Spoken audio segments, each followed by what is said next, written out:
Good morning and welcome to this December 20, 9 a.m. Board of County Commissioners meeting. Our first order of business is to call this meeting to order, and we do have all 5 commissioners present on the dais. So our second order of business is the invocation, and this morning our invocation will be given by James Gordon from the Fervent Church. Are you here? All right. So I don't think we have the person assigned. I'm always very glad that Lajinos is excellent at giving invocations. Would you like to give our invocation this morning, Commissioner? If everybody could please stand and pray in your own way. Lord God, thank you for all the great things you've given us in our lives. We ask for a blessing upon those here today. We ask for wisdom for the decisions that are being made here today as well, and that we could do great things in your name, especially as we enter these seasons of great happiness and joy and support for all, that we would keep you in our thoughts, and we ask for a blessing upon all of us here today. Amen. Thank you, Commissioner. Great prayer. And Chuck, if you could lead us in the Pledge of Allegiance. I pledge allegiance to the flag of the United States of America and to the republic for which it stands, one nation under God, indivisible, with liberty and justice for all. All right, thank you very much. Let's move on to item number 3. Item number 3. I think you have to get close to the mic. Item number 3 is staff emergency item. Are there any? Or none. Okay, thank you. And just make sure that the microphones are working and that got recorded.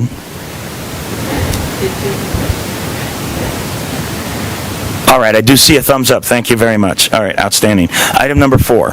Item number 4 is changes, postponements, and notice of the next. We have one change to the agenda. There will be executive session, and then the next meeting will be today at 1 o'clock p.m. for later. Thank you very much. And item number 5. Item number 5 is the consent calendar, consisting of items 5 through 5U10. Oh, very good. Is there anybody in the audience that wishes to speak on any of the items on the consent calendar? All right. Seeing none coming forward or no hands raised, I'll just ask the question that will be a little bit different here. Is anybody online? Do we have an online capability this morning? Anybody online? Okay, no one online. Thank you very much. All right, let me bring this up to the dais then. Are there any comments or questions from any of the commissioners regarding any of the items on the consent calendar? Okay, I do see one. It's Carrie and so Commissioner Geithner and Commissioner Bremer. Please go ahead.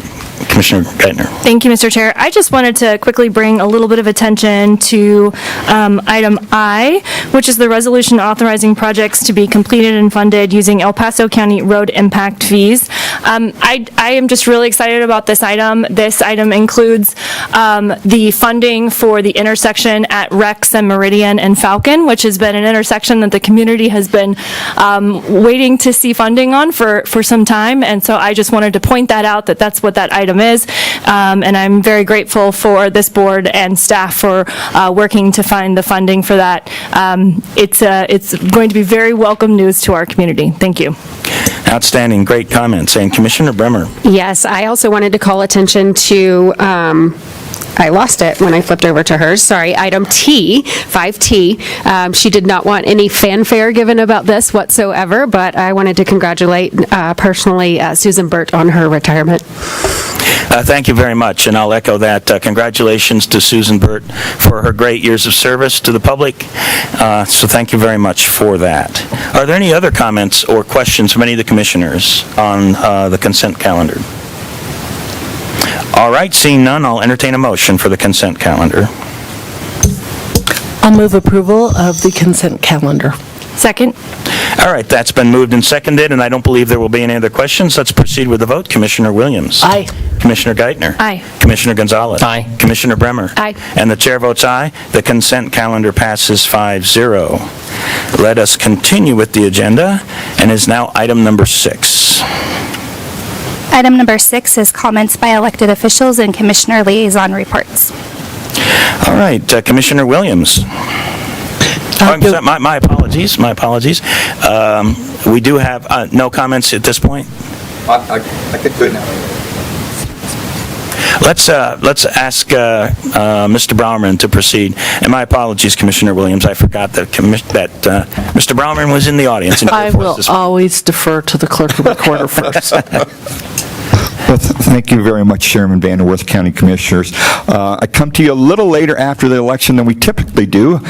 This year, the second Tuesday of the month of November fell a little later than it typically did, and where Thanksgiving was and our risk limiting audit, it became quite busy, and I know you guys all had a very busy budget calendar, so I didn't want to interfere with that. So I just wanted to bring a couple points up about the election and motor vehicle, and I'm very excited to be announcing a pilot program that we're going to be doing in the clerk's office, and that my successor is openly endorsing and going to embrace also. So first all up on the general election, we had a record turnout. Our previous high in a midterm election was 272,000 in 2018. We had 288,000 ballots returned. That's a 61.59% return. You can see in past midterms in 2018, we had 58.5% of people that had returned their ballots in 2014, just after we had implemented our mail ballot system that we have in Colorado. It was 54%. We had a record number of ballots returned on Election Day. Previously, it was right at 60,000, and we best that overwhelmingly by nearly 30,000. So people are holding on to their ballots. I think because of the length of the ballot, we had some very long issues. We had on the average ballot over 50 items, so there was a lot for citizens to consider, and I think they waited until the very end to return that. So that does impact our office, but we were able to take care of it expeditiously. In person, there was a number of groups that had advocated to wait until Election Day and to vote in person. We had a little over 13,000 that had voted in person at one of our 39 voter service and polling centers.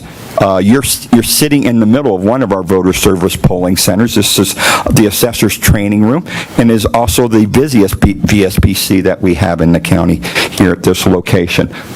While we had 13,000 that voted in person, and while there was groups advocating to do just that, to wait, not vote their mail ballot, to vote and come in person, it's almost the identical number of people that voted in person in 2018. So despite those efforts, I think people still like the fact that they can return their ballot to a secure 24/7 drop box.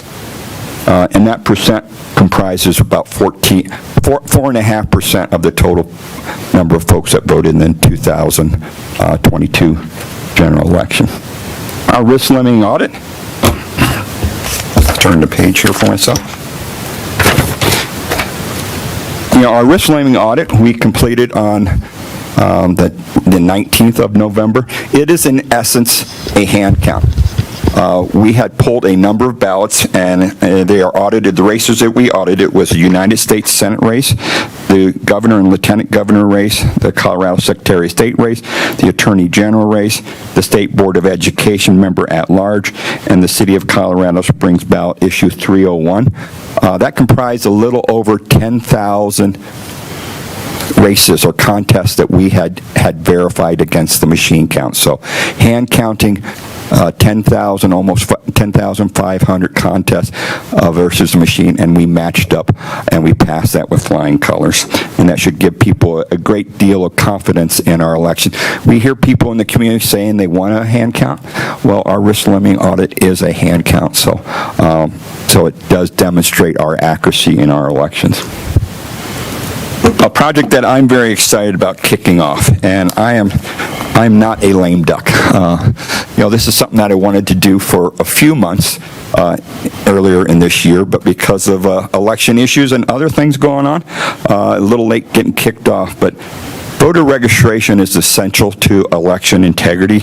Having a precise list is very important on a couple of measures. We want to make sure only those that are legally qualified get a ballot and return that, and we check those signatures on those. But the ballots that we send out, the ballot packets that we send out are not cheap. It costs on average about $2 a ballot packet. And in Colorado Springs, El Paso County, and in the country, 15% of the people move on any given year nationally. And we probably see a little higher than that here locally because of our military. So when people move, they can get their addresses updated by using the National Change of Address. 7 out of 8 people do, 1 out of 8 does not. So what does that mean to a voter registration database of over 450,000? That means we get thousands of ballots that are sent, but those occupants, those voters are no longer there, and they get returned to us. For the last couple of years, I've been trying to work with Andy Pico and Senator Dennis Heisey, Representative Andy Pico and Dennis Heisey, get some bills that would give us additional tools.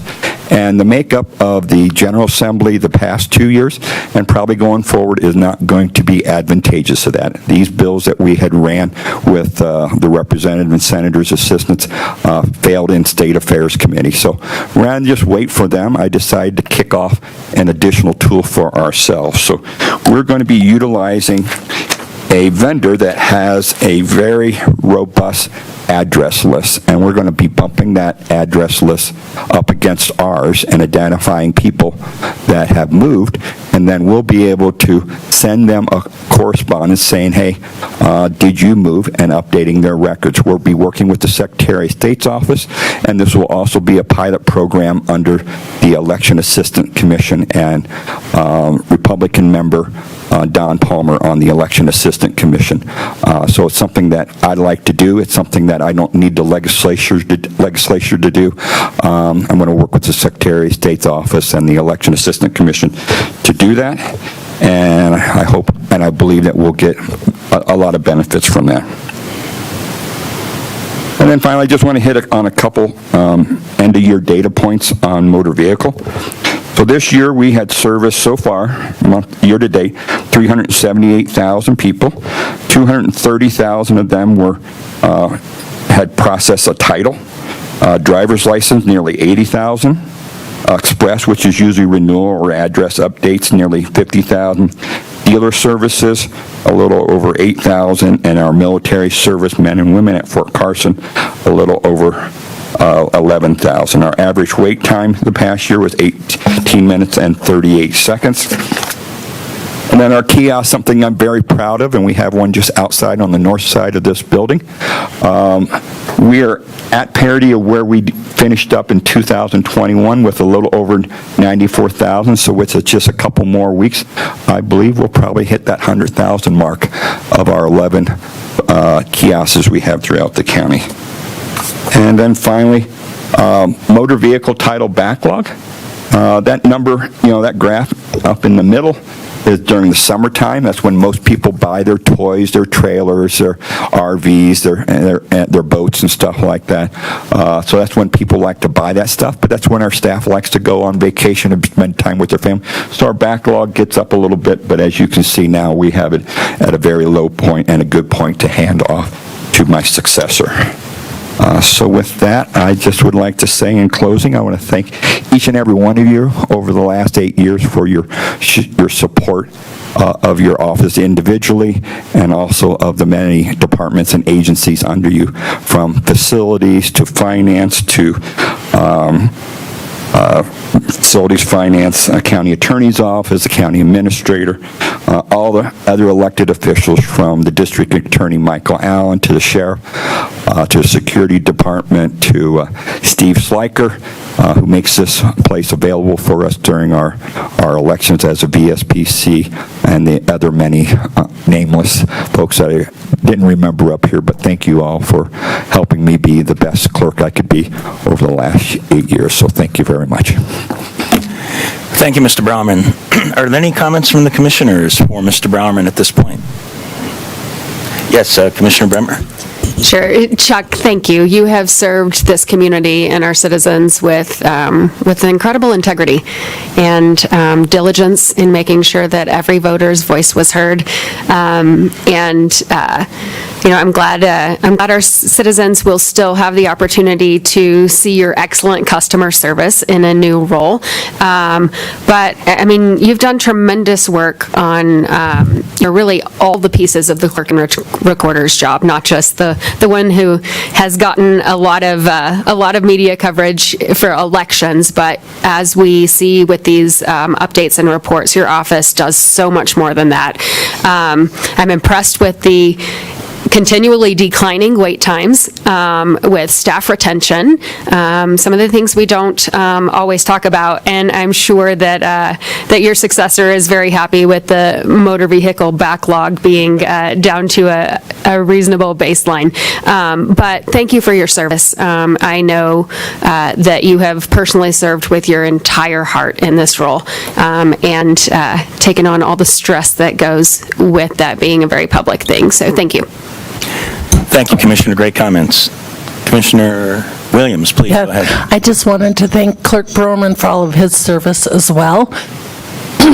I think that now, if you stand up today, I'll pull the arrows out of your back from all the county commission meetings where arrows were shot, and we really appreciate it, but we also understand the wonderful staff that stands behind you.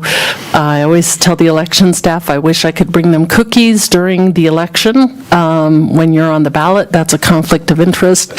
So, and we appreciate the motor vehicle staff, and I still say you're the best clerk and recorder El Paso County has ever had.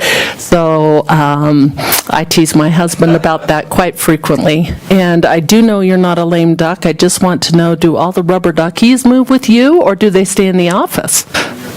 Donate them to us as reports. Okay, all right. So the rubber duckies are leaving the office as well. So we know that he is never a lame duck because of all of the ducks in his office. Thank you, and we look forward to having you as treasurer, and you know who's the boss when you're treasurer, so thank you. Thank you, Commissioner. Great comments. At least I got a smile out of someone.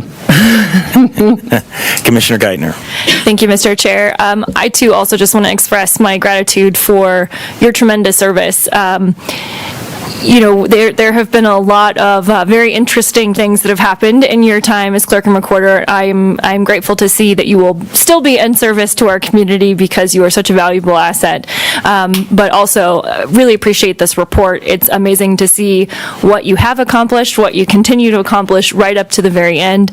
Really excited to see you move beyond what the legislature is able and willing to do for us, and find creative ways to make sure that our voter rolls are well taken care of, and that you're saving the county money. So really appreciate your hard work all the way through to the end here, and look forward to working with you in your future capacity. Great. Thank you, Commissioner. Great comments as well. And I'll also close. I just want to thank you, Chuck, for your service as clerk and recorder. Really outstanding work.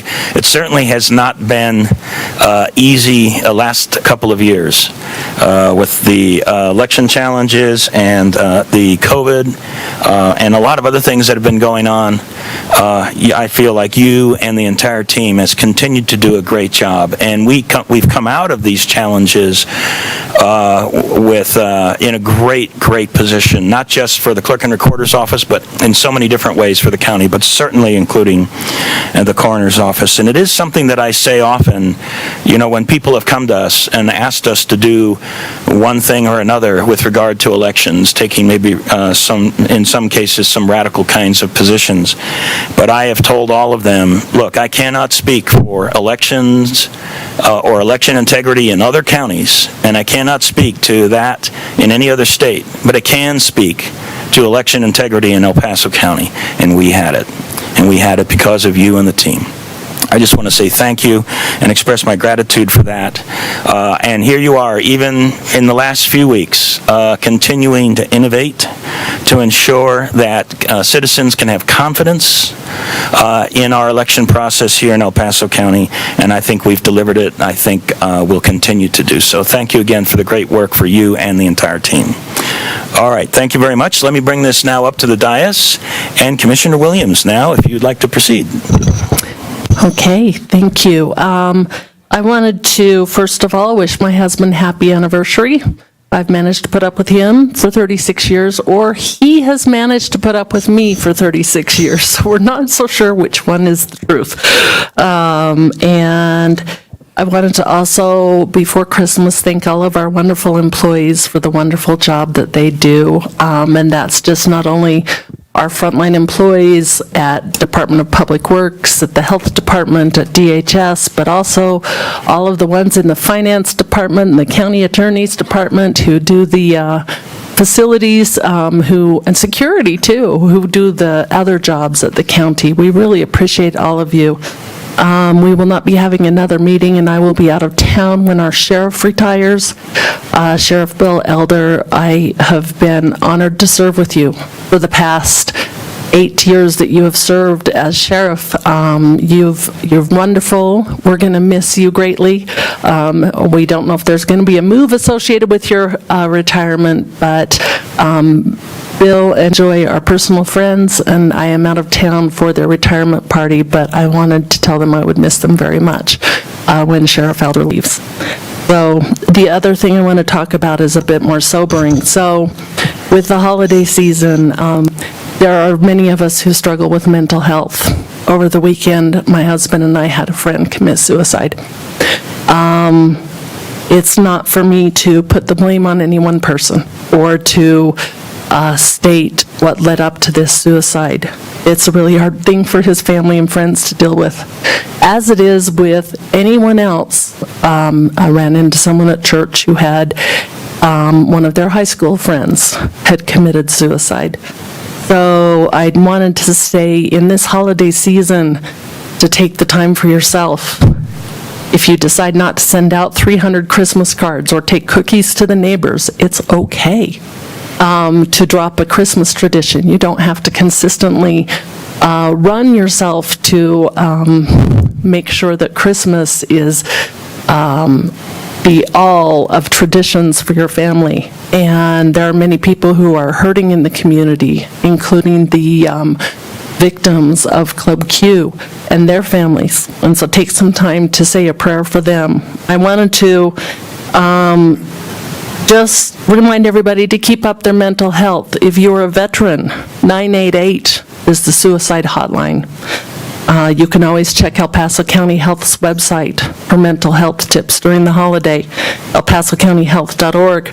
And the Pikes Peak Suicide Prevention Line, you can text TALK to 38255. And so take the time this season to take time for yourself, to take time for your family, to reach out to friends, and to be aware if someone, none of us had any signs on this suicide. Some friends did. They called for a health and wellness check from the police. By then it was too late. So take the time. If someone says something weird to you, call them or call the police and ask for a health and wellness check.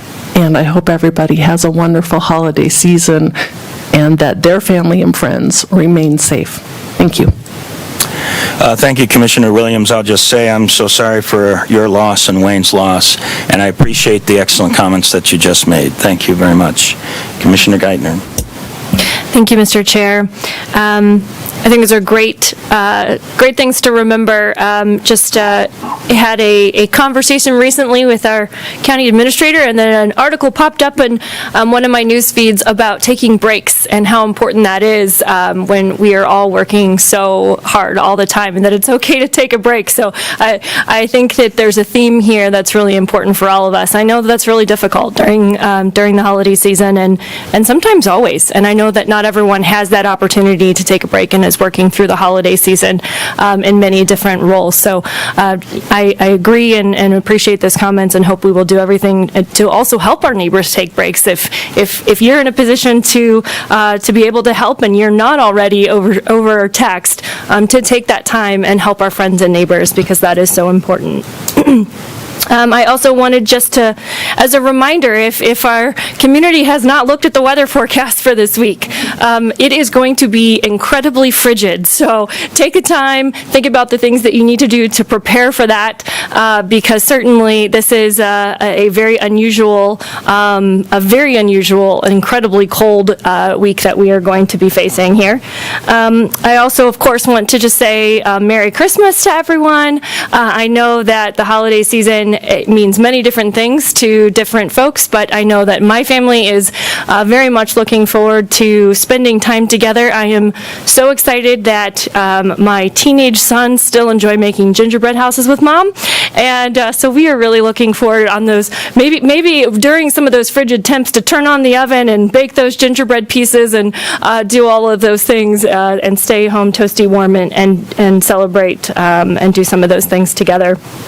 But I also want to, on a more serious note, just take a minute to talk about something that we have done here at the county recently that I think is important for our community to know, and that is that we took the steps to ban TikTok from county devices, government devices here, and I think that was a really important step. I'm really grateful for the leadership of this board and our staff on this issue. If you've watched the national news, you know that there was a bill just recently passed in the Senate to do the same thing at the federal level. It was a unanimous support of that bipartisan effort, because TikTok is owned and directly linked to the Chinese Communist Party, and it has created a lot of security risk, and we've been taking steps to make sure that we are doing everything that we can to safeguard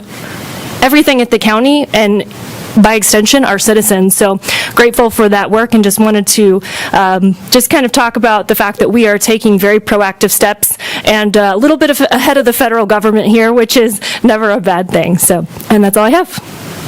Thank you, Commissioner. Perhaps we could say that the federal government is following us. I mean, I think that that's appropriate. Thank you. All right, thank you for your great comments, Commissioner. Commissioner Gonzalez. Thank you, Mr. Chair. I'd like to start off, also some sad news I did hear in the reports this morning of 3 deaths in the Larson Ranch area, and I believe there was also another local death last night as well. So, prayers and families for that situation, which we do not yet know what happened, but any loss of life is a tragedy, and so I'm very sad to see that, or to read about that, and pray for their families and their friends. I did want to highlight also that, so I know a couple of 3 of our elected or re-elected, newly elected officials will be getting an early swearing in, so congratulations for regulatory reasons, having to do that before the end of the year. Congratulations. I will not be able to be there, but I see 2 of them here. Just want to thank you, and congratulations again. That unfortunately I will not be able to make the swearing in, but congratulations again for that. 3, we did participate in the CCI conference this past week. Thought it was very relevant, very important. We did have the governor come and speak during that as well. He gave us a short update. I did unfortunately believe from some of the questions we asked that we may have a very difficult legislative session coming that may may pass some new bills that may not be beneficial to community and counties. I'll be very honest, we only asked a couple of questions. One of them related to rumors of discussions at the legislative level, that of course the governor would have to sign any of that would perhaps take away or limit local entities' land use authorities. It felt like most of the county commissioners were very concerned about that. There was a very specific question asked of the governor of that, and he didn't answer the question. And so it gives me great concern that that's an indicator that this is something that's going to come forward, that the state may be trying to strip land use authorities from counties and municipalities, and that's a concern. There were additional questions I asked about costs associated with collective bargaining, which was passed by the legislature and signed by the governor last year, early this year, and again, no direct answer to my concerns, and so that was kind of the theme from his comments and our questions. So a little concerning about that. I'd wished I got some, more detailed answers and honest answers to very direct questions that we asked, and then. Let's see, and then I just want to wish everybody, as we enter the holidays, I know Hanukkah just started a few days ago, so I want to wish everybody that celebrates that a happy Hanukkah, and I celebrate Christmas, and so I wish everybody to have this most blessed season of the year. Merry Christmas. Thank you. Thank you, Commissioner. Great comments. Commissioner Bremer. Yes, thank you, Mr. Chair. My colleagues have very eloquently and passionately and emotionally spoken today and reminded us of some great points. And I just wanted to say, we all come into this role with a tremendous amount of intellect and different skills we bring to the job, but it's apparent to me as well that there's a tremendous amount of heart here. I hope that that's of benefit to our citizens, that your leaders up here, they lead with heart as well as all the other things you expect of your local leaders, and that was on full display this morning with everything that's been brought up. I am honored to be their colleagues and grateful for them. Last week, we kind of divided and conquered with many at CCI. I stayed back here and attended the Board of Health meeting and a few other things going on as well. I wanted to say a thank you to Monument Trustee Ron Stevens, who has served his last meeting on the Board of Health. He was on it only for a short time, I believe from April until December, and did an excellent job of really serving our community well and asking really great questions. We kind of teased him a little bit about the financial questions that he was always ready to dig in on, and he was a tremendous asset to that board. I am sorry to see him leave that, which means that appointing a new member falls on Commissioner Gonzalez and I, and so we will be appointing a new member to that citizen board in the next month or so. Congratulations also to Susan Whelan, who was honored as the commencement speaker for UCCS last week. She delivered an inspiring and beautiful speech with the grace and poise that we have seen her lead our county through a pandemic on. But I was glad to see that, she clearly has, we know she's supported here, but she clearly has broad community support as well, and it was wonderful to be a part of that. And right on the heels of also being honored last week by our colleagues at the City of Fountain, who presented an award to Susan as well. 'Tis the season for busy schedules. My little PSA for today is be safe, thoughtful of those rushing around on the roads around you. Be aware and enjoy the holiday with your families. Merry Christmas. Thank you, Commissioner. Great comments. And as for my comments, the first one is also to wish everybody a Merry Christmas and Happy Holidays. Regardless of who you are and what faith you believe in, this is a time to reflect and to be grateful for the fact that we have freedom of religion in this country. And I am a person of faith. I believe in God, and I believe in Jesus as my Savior. And I also believe in the power of prayer. And we have had some folks mention some challenges that we've had in the past, and also some challenges that we'll have in the future. And I believe that prayer is always a great way to work with those things. I appreciate the comments of my fellow commissioners that during this holiday season, the Christmas season, that some people surprisingly are lonely. And it is important to reach out if you see anything. The number one most important thing that a community can do is to act as a community to help its fellow neighbors, to help your fellow neighbors, and make sure that they are enjoying the season as well, and that they are not lonely, and that they don't do something that they would regret later. So please be wary of that, and enjoy your family, enjoy your faith, in a country that allows us to express our faith. And by the way, I heard a little bit about building gingerbread houses. Thank you for that. I just want everybody to know that my kids are grown up. They've left the home. But when my daughter was younger, I used to build gingerbread houses with my daughter, and that was a very special time. I kind of miss that, actually. But I can remember it, and that's a great thing. Also, I just want to say that, and my fellow commissioners are going to groan a little bit probably when I say this, but Purdue University is ranked number 1 in basketball and is playing on 2 January in the Citrus Bowl. Oh my goodness, the football team finally made it to a bowl after like 20 years in football desert. So I'm just grateful for that. I will be watching that game, but their basketball team and other sports just continue to be a powerhouse. I also want to express my gratitude to Sheriff Bill Elder. Commissioner Gonzalez really enjoyed that last comment. Yeah, the Purdue comment. Just want to express my gratitude to Sheriff Bill Elder. That is a tough job. I feel like he did a great job. And during this time, I've said this often, but I'm going to say it again this morning. I spent 28 years in the Air Force and never lost anybody under my watch. And now, having been a commissioner for 6 years, but also Bill Elder being the sheriff for these last 6 years and longer, we've lost 3. And those are really, really tough. Those are tough times. And we need to continue to be grateful for our law enforcement personnel, whether they are warranted or not, for the work that they do, sometimes very dangerous work that they do, to keep us all safe. And it is a season of gratitude, I think. So I'll express my gratitude to the law enforcement team of the county, but again, also to Sheriff Elder for his service as he moves on to retirement.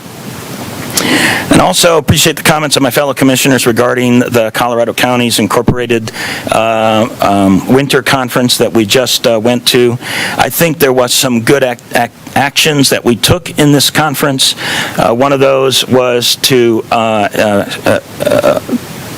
tighten up our policies with regard to 2 items. One of those is if we have a county commissioner who is a committee chair, when they talk to our legislators, they should be representing that they are the committee chair, and they should be representing the CCI position on that. We had an experience last session where one individual took a personal position and perhaps maybe misrepresented themselves as that being a CCI position, or got the 2 conflated in some way, and we just established procedures to limit that.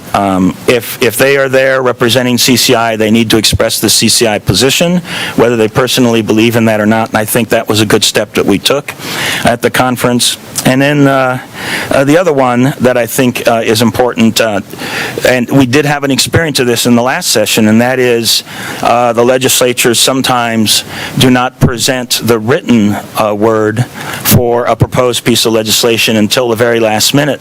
And in the past, we'd been very reticent as CCI to take a position without seeing the language.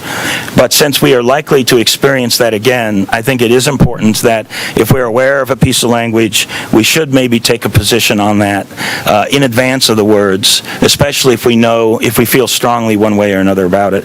And I think there are activities taking place in CCI to be a little bit more proactive in that regard. And then I'll close by just talking briefly about my serving 2 years as chair of this board.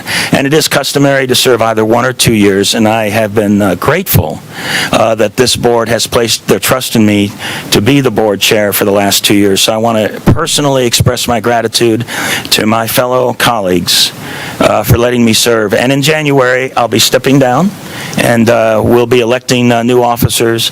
And I just want to express my gratitude to this board and to the team, the entire team, for allowing me to do this. It's been an honor of mine, and I've appreciated it very much. So those are the last of my comments. Let's go ahead and proceed to item number 7. Item number 7 is community service organization reports, and there are none. Very good. Item number 8.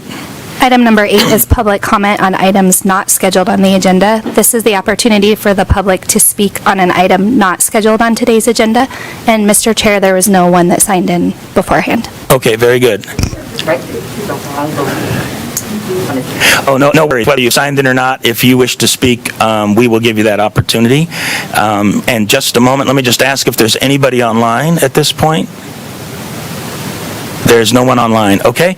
And it looks like we have at least one person, but if anybody in the audience would like to come forward and speak to any item that is not on the agenda, please come forward at this time. And do we have a sign-in log on the podium? Okay, thank you. So please come forward. And we could just ask you to sign in at the sign-in sheet, and then when you get started, state your name, and you will have 3 minutes.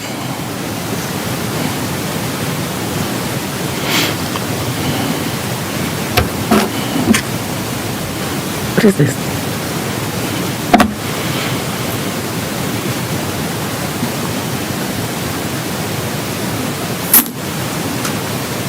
Where's the sign in here? Okay. Hi, my name. Hello.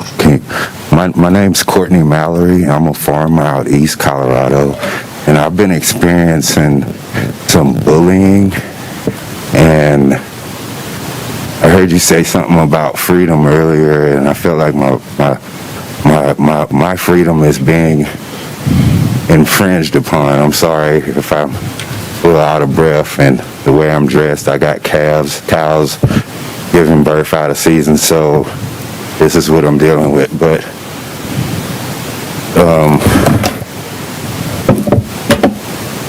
I'm in a situation as to where I don't know who to turn to, because the police department, El Paso County Sheriff's Department, they're not helping. And what I mean by that is it's one officer in particular, Sheriff Gerhardt. I feel like it's targeting me. He's trying to bully me. He's telling me I can't use a certain side of my property because I don't understand it, and I'm kind of lost. I've made a call last night. No one has still gotten back to me.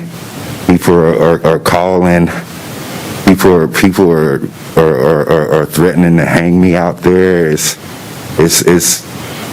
And the police are not doing anything, and I'm making all the steps, and I'm doing everything that they're telling me to do, and it's just like every time it's falling on deaf ears. You know what I'm saying? It's just no farmers, no food, and I don't know what I'm doing on my part, but I'm just, I don't know what to do, and I'm asking for help. Thank you. Yes, please. Hi, my name is Nicole Mallory, and I am Courtney Mallory's wife. We have come to several meetings, and it seems like the running theme is freedom. We were here when we did the proclamation. I have my mask on because I'm just a little bit under the weather, and I don't want anyone to get sick. But the running theme has been freedom. We're conservatives. We live here. We pay our taxes. And for some odd reason, we're not experiencing the freedom of being able to utilize our property. We're not experiencing the freedoms that other people in the community are having. and it's unacceptable. I'm a United States Marine. I fought for this country honorably in the same way that El Paso County Sheriff's Office is fighting for this county. I fought for everyone in this room in the country. And so I truly respect law enforcement, but when there's a problem, it must be addressed. And in particular, like my husband said, we are dealing with being bullied, threatened, and harassed, that we can't use a whole side of 400 acres of our property. We're being told that we can only check our property once a year. Well, like he told you, we have some calves that were born out of season. And every day this week, we've had coyotes on our land. So imagine all of our calves being ate by coyotes. Again, no farmers, no food. So there's a targeted attack on our family. Again, like he said, in September, there was a concerted effort against our family about hanging us, lynching us, bringing fire, pitchforks to us, coming to our home to fight. They mentioned that we were black. Our address was posted. We have yet to receive a call back from El Paso County Sheriff's Department. We are being denied service. We are not getting calls back with regard to service at all, and it's unacceptable. Our ranch hand was murdered by someone in this community. Someone in this community killed our dog, and they've killed some pigs. We have not gotten a call back with regard to that. And we're not going to sit here and just talk about problems. We need to talk about solutions. We're here because we voted our elected officials in, and we need to figure out how to get some kind of solutions with regard to this. It seems to be a concerted effort by Emery Ray Gearhart of El Paso County Sheriff's Department. We're not going to be bullied or forced out and have someone that is abusing their power try to make us not be welcome in the community. It's unacceptable. Again, like I said, we're still waiting a call back from September for the hanging and lynching comments against our family. And so it's unacceptable, and we're here today to figure out how we can fix this. Thank you very much. So, not knowing the details of what you have, I think what would be good at this point, if I could ask our county administrator to take your contact information, and what I'm going to do is I'm just going to go ahead and take a brief recess right now so that you can do, Commissioner Geithner, I'm sorry, Commissioner Gonzalez, do you have a? I just wanted, so on the record, again, because I don't have any information, I would ask if you could on the record say, what are you not being allowed to do on one half of your property? Nothing, essentially. Normal day-to-day function. But like what? Like, I mean, Fixing my barbed wire fence. I'm being told I can't do that, and my fence is being cut on that end. I got predators on that end, coyotes, badger holes all over the place. I'm being told to stay off that end. okay, thank you. Yes, Commissioner Geithner. Can I just as a follow-up for clarification also, who is telling you that, and have they given you a reason why? Oh, El Paso County Sheriff. Yeah. My apologies. If you don't mind, while you're up there speaking, just speak into the mic, because that's what allows it to be on the record. El Paso County Sheriff's Department Deputy Gearhart is telling me I can't use that end, and he's not giving me a reason why not. Okay, so it sounds like we're going to take a recess, and we'll make sure we or get some details so we can help you guys. Thank you. Yes, thank you very much. Are there any other comments from any of the commissioners at this point? Let's take a brief recess at this point, just a minute, two or 3 minutes or so our county administrator can get the contact information and start interacting with the citizens that just spoke at the podium. So we'll take a brief recess.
Is it working now?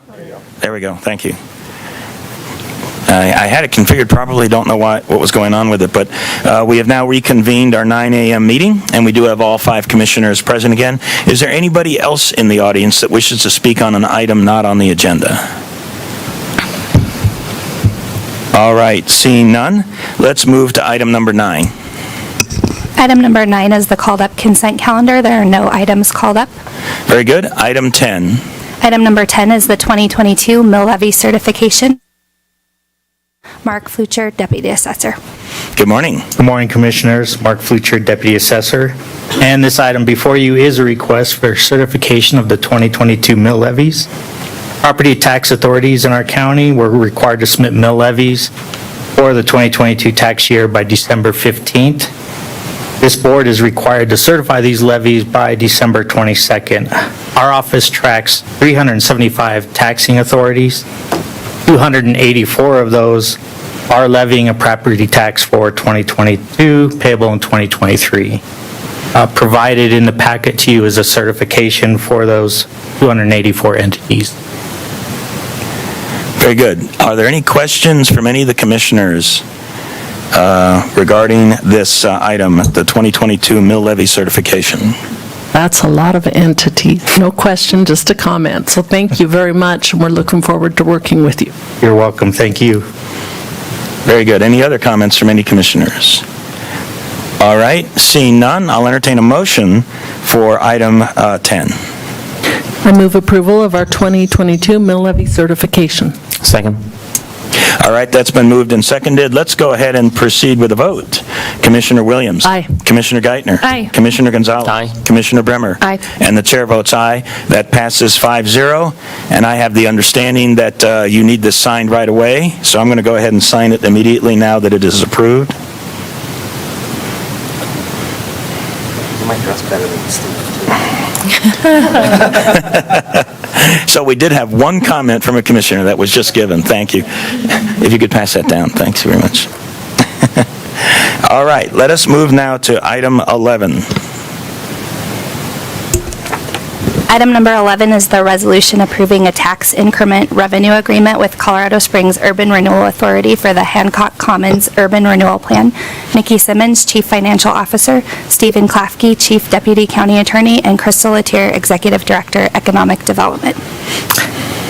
Good morning, Commissioners. Crystal Latier, Executive Director of Economic Development here at El Paso County. Thank you for the opportunity this morning to come to you with a request known as Hancock Commons. This is a tax increment financing request that we have through the Colorado Springs Urban Renewal Authority. As the Commission is aware, this is the third public meeting that this request has come before. We've had two public working sessions, and so this is our third and final meeting with a formalized request. Both myself, your Chief Financial Officer, Nikki Simmons, as well as the project team through the Colorado Springs Urban Renewal Authority will present components of this project this morning. As a reminder, this project is located in Commissioner District 4. It's comprised of just over 17 acres of undeveloped land.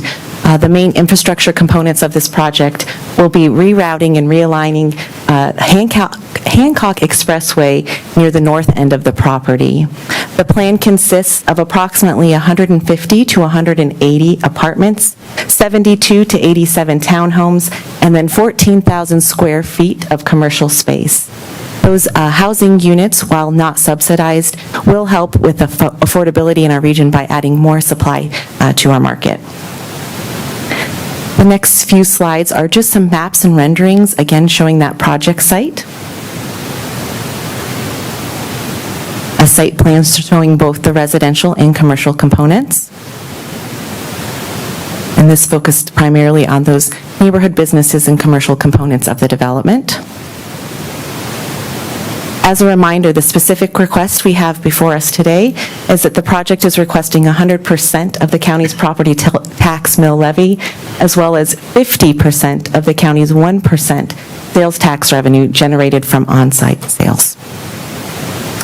At this time, our Chief Financial Officer, Nikki Simmons, will go through the financial impact of the request. Good morning, Commissioners. Nikki Simmons, Chief Financial Officer. The city URA is requesting 100% of the county's property tax increment on this development. The base taxes we are receiving currently is $1,023 per year. Over the 25-year period, we would continue to retain that base as if nothing happened to this property for a total retention of $31,500. Over that 25-year period, the proposed project would create additional increment. As always, your County Financial Services Department recalculates that with our understanding of the current mill levies and the proposed abatement mills, things like that. And so our numbers vary slightly from the developer and the URA's calculations. And so I'll go through our calculations. So they are requesting 100% of that property tax increment mill levy. Over the 25 years, that will generate $1.881 million, which would be 0.055% of the county's overall assessed valuation. In addition to that, the URA is requesting 50% of our 1% sales tax. As a reminder, we do not allow for our 0.23% public safety tax to be considered when looking at tax increment financing. And so we're only looking at the 1% general tax. So the 50% of that general tax comes to $722,500 for the whole 25 years, for an average TIF of $57,800 a year. Over that same time frame, if our public safety tax was continued during those entire 25 years at the 0.23%, the county would retain an additional $332,000 of public safety tax, in addition to the 50% we would be retaining of the sales tax of $722,000. So about a little over $1 million of retained county taxes, and then an increment given to the URA for $722,000. So overall, this project is requesting $2.6 million over the 25-year period through property tax and sales tax increment.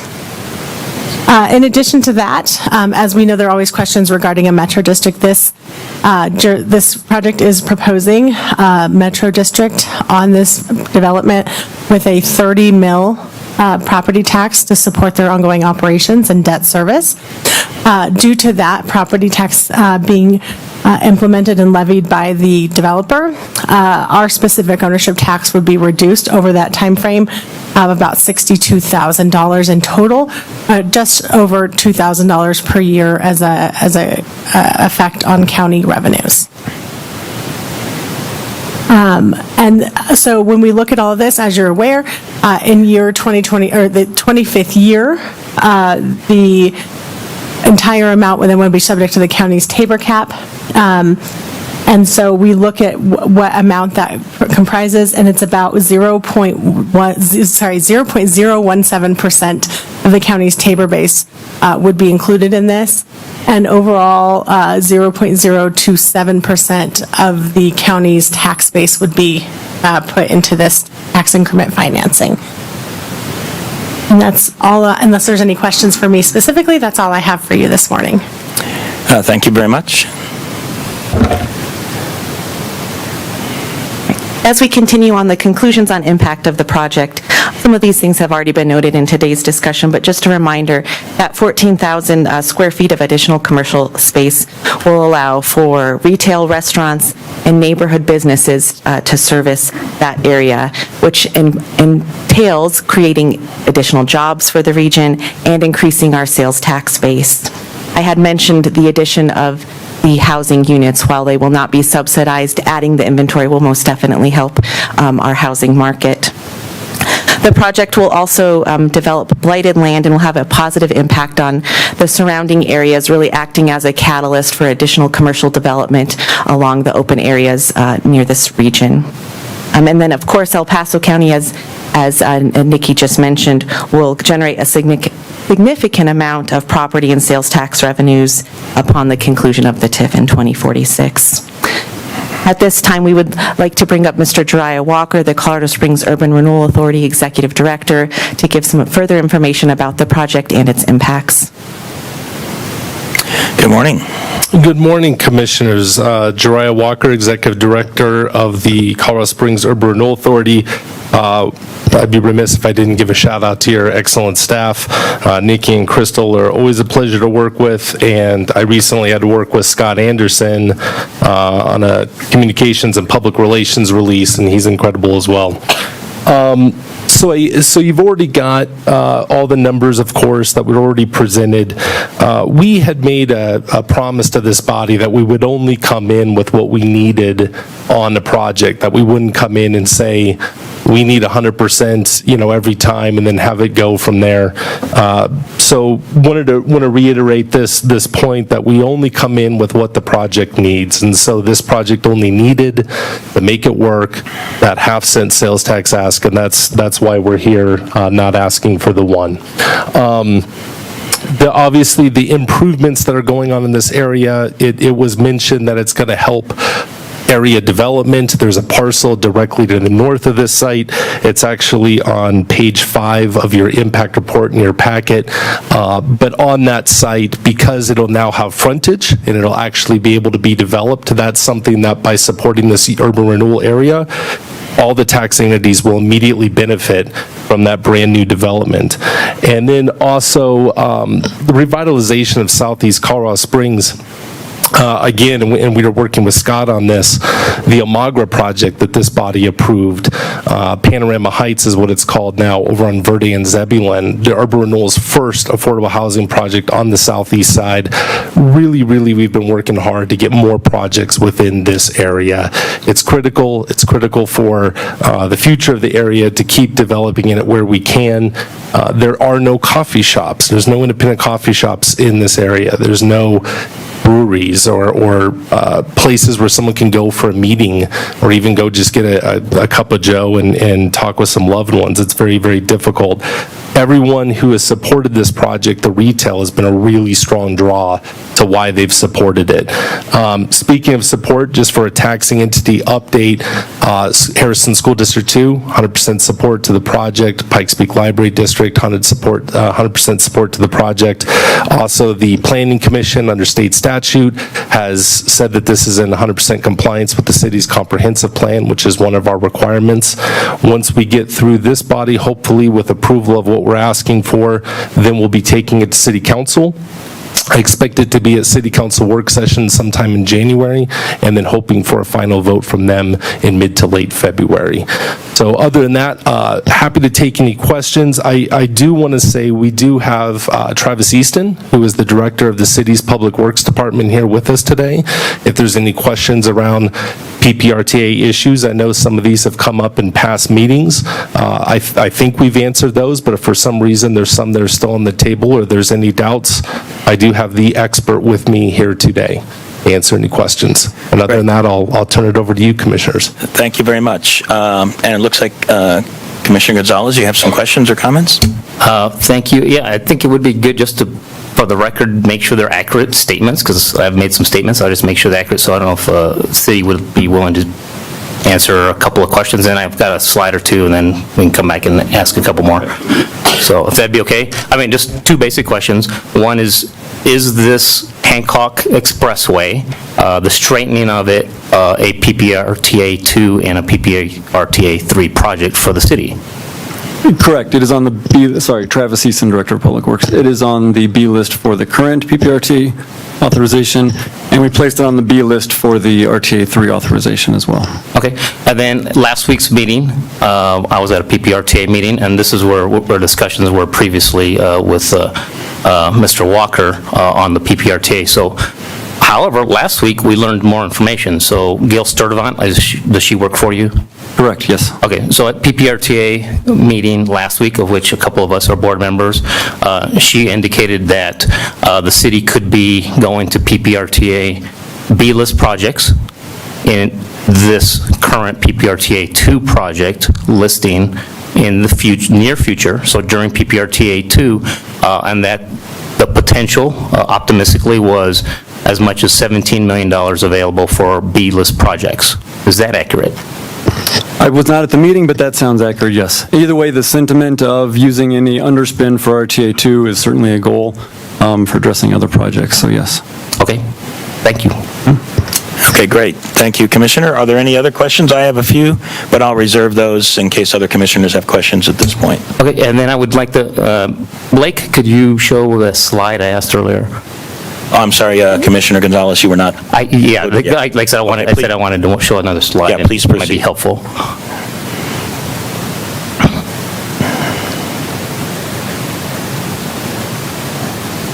And this is from the, I'm not sure what you guys call it, the completed financial analysis from last year or 2 years ago. So on page 22, and interestingly, it's highlighted by somebody. I did not highlight this. It's highlighted from staff or the city or somebody as either a highlight positive or negative. I don't know. It's just what we were given last year. Slide 22. One more then. I don't know why that, but it says 24, but look in the bottom, look at the actual slide, that's 11. I don't know why it's. So you want to scroll down to page 22? Page number 22. I don't know why it's saying 22 on the computer, but the page number 22. There's 19. 19. They want up one.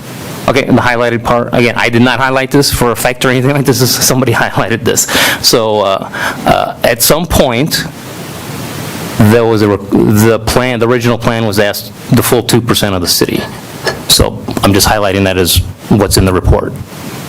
And then I wanted to highlight from our representative, we have a representative on the URA board who sent out, and as the email to this that gave us this report stated from Brian Olson, our rep, his discussions last year were that the developer is asking for both property and sales tax TIF in the financial analysis. I asked EPS, completed the financial analysis, how much sales tax TIF was being requested, and they responded with 1% for only the city sales tax. This would mean that they would be only property tax TIF request from EPC, El Paso County, but that could change. Of course, things can change. So I'm showing on the record and adding to the record that the original plan was to not ask for property tax TIF of the city, of the county, and 100% TIF for property tax from the city. So the negotiations from then to now was to increase the county and reduce the city, as I read it, and people can discuss that, but I'm just putting that on the record. Thank you. Would you like me to talk to that, or? Sure, absolutely. So this, EPS does quite a bit of work for the Urban Renewal Authority, and a lot of times they have very general or broad statements that they put in these reports, and then they go back and they refine them. So this must have been from one of their earlier reports. The city has already come out that they won't do 100% on certain projects unless it's absolutely, see it as absolutely 100% necessary. And I think the mayor's office has stated numerous times 1.75 is generally the high point of what they want to give to a project. So when we went back to EPS and redid these reports, broke them out to 1% on the county side, 1% on the city side, and create an equal distribution, which we've done with all of our other projects in the past as well. We have precedents of doing that. Yeah, if you have further questions, Commissioner? Yes, actually, one more of Travis. So of the city, how much money would this save the city if this is funded through URA, the Hancock Expressway PPRTA project? I think it's something like 4 million, 5 million? I don't know the exact number. Those numbers sound generally reasonable. I would, however, remind you if you're thinking of using underspend on RTA2 to potentially fund this, there's a couple things I would want to highlight. First is I think the sentiment is it's a developer responsibility.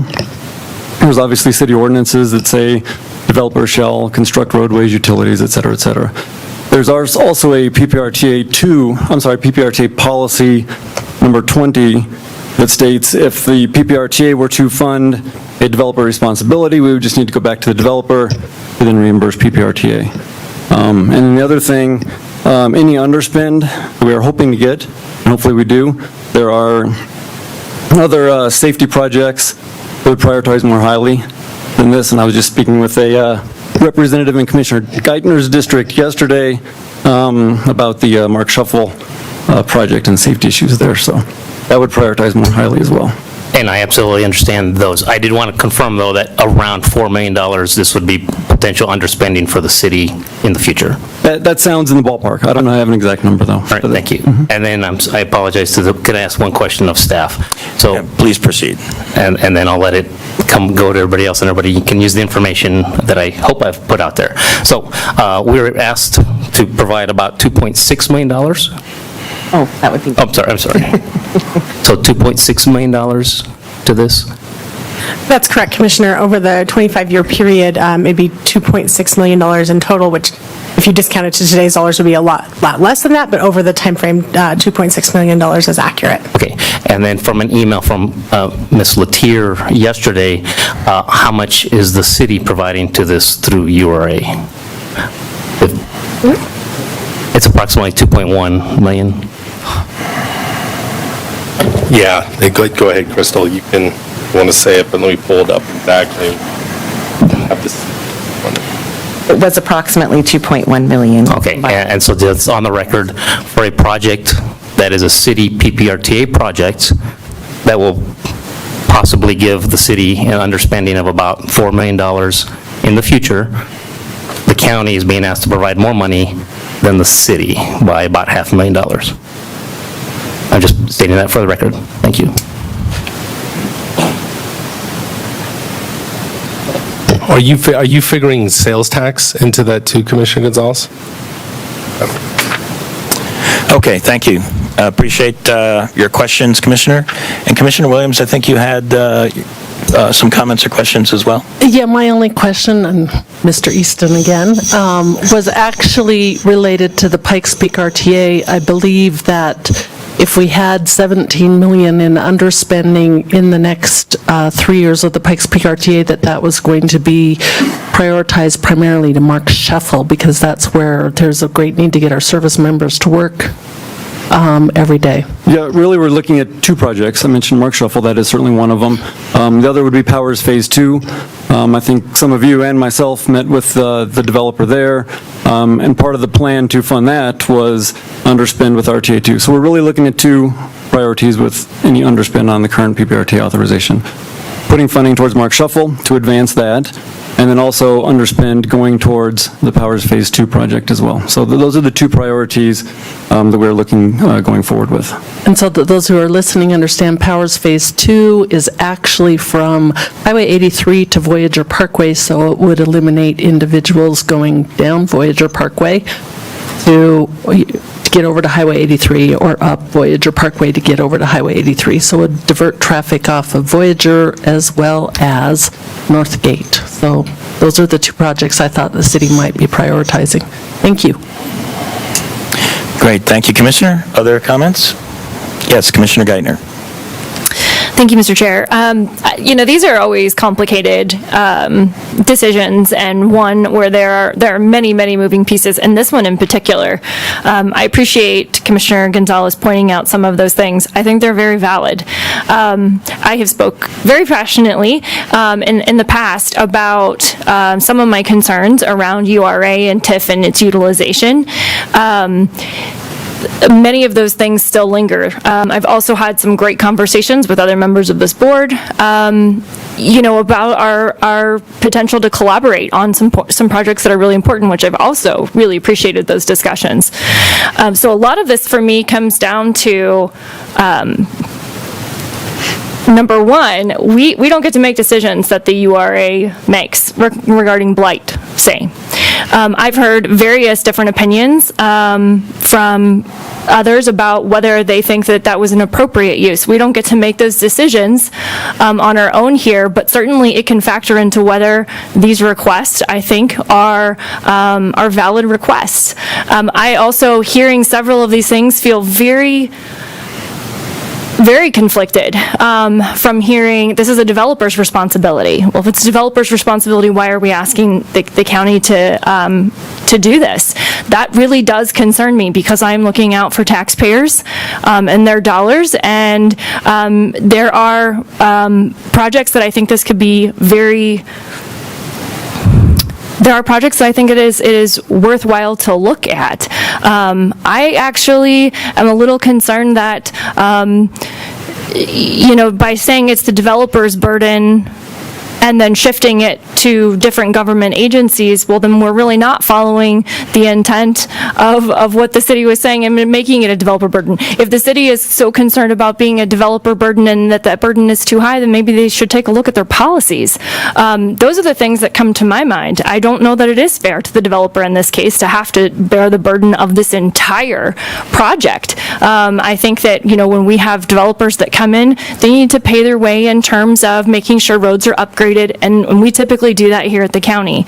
At the same point, there are situations where that particular growth alone should not, that is not the entire cost, and that the community around it is using that. So those are the things that have gone a lot into this. I too, though, am concerned to hear that we would be contributing more to this project, and maybe there's additional information, but that is something that is a little bit concerning, and it looks like that Mr. Walker would like to respond to that, which is great. If you could just give me a minute to just finish a couple more comments. I do want to hear what you have to say.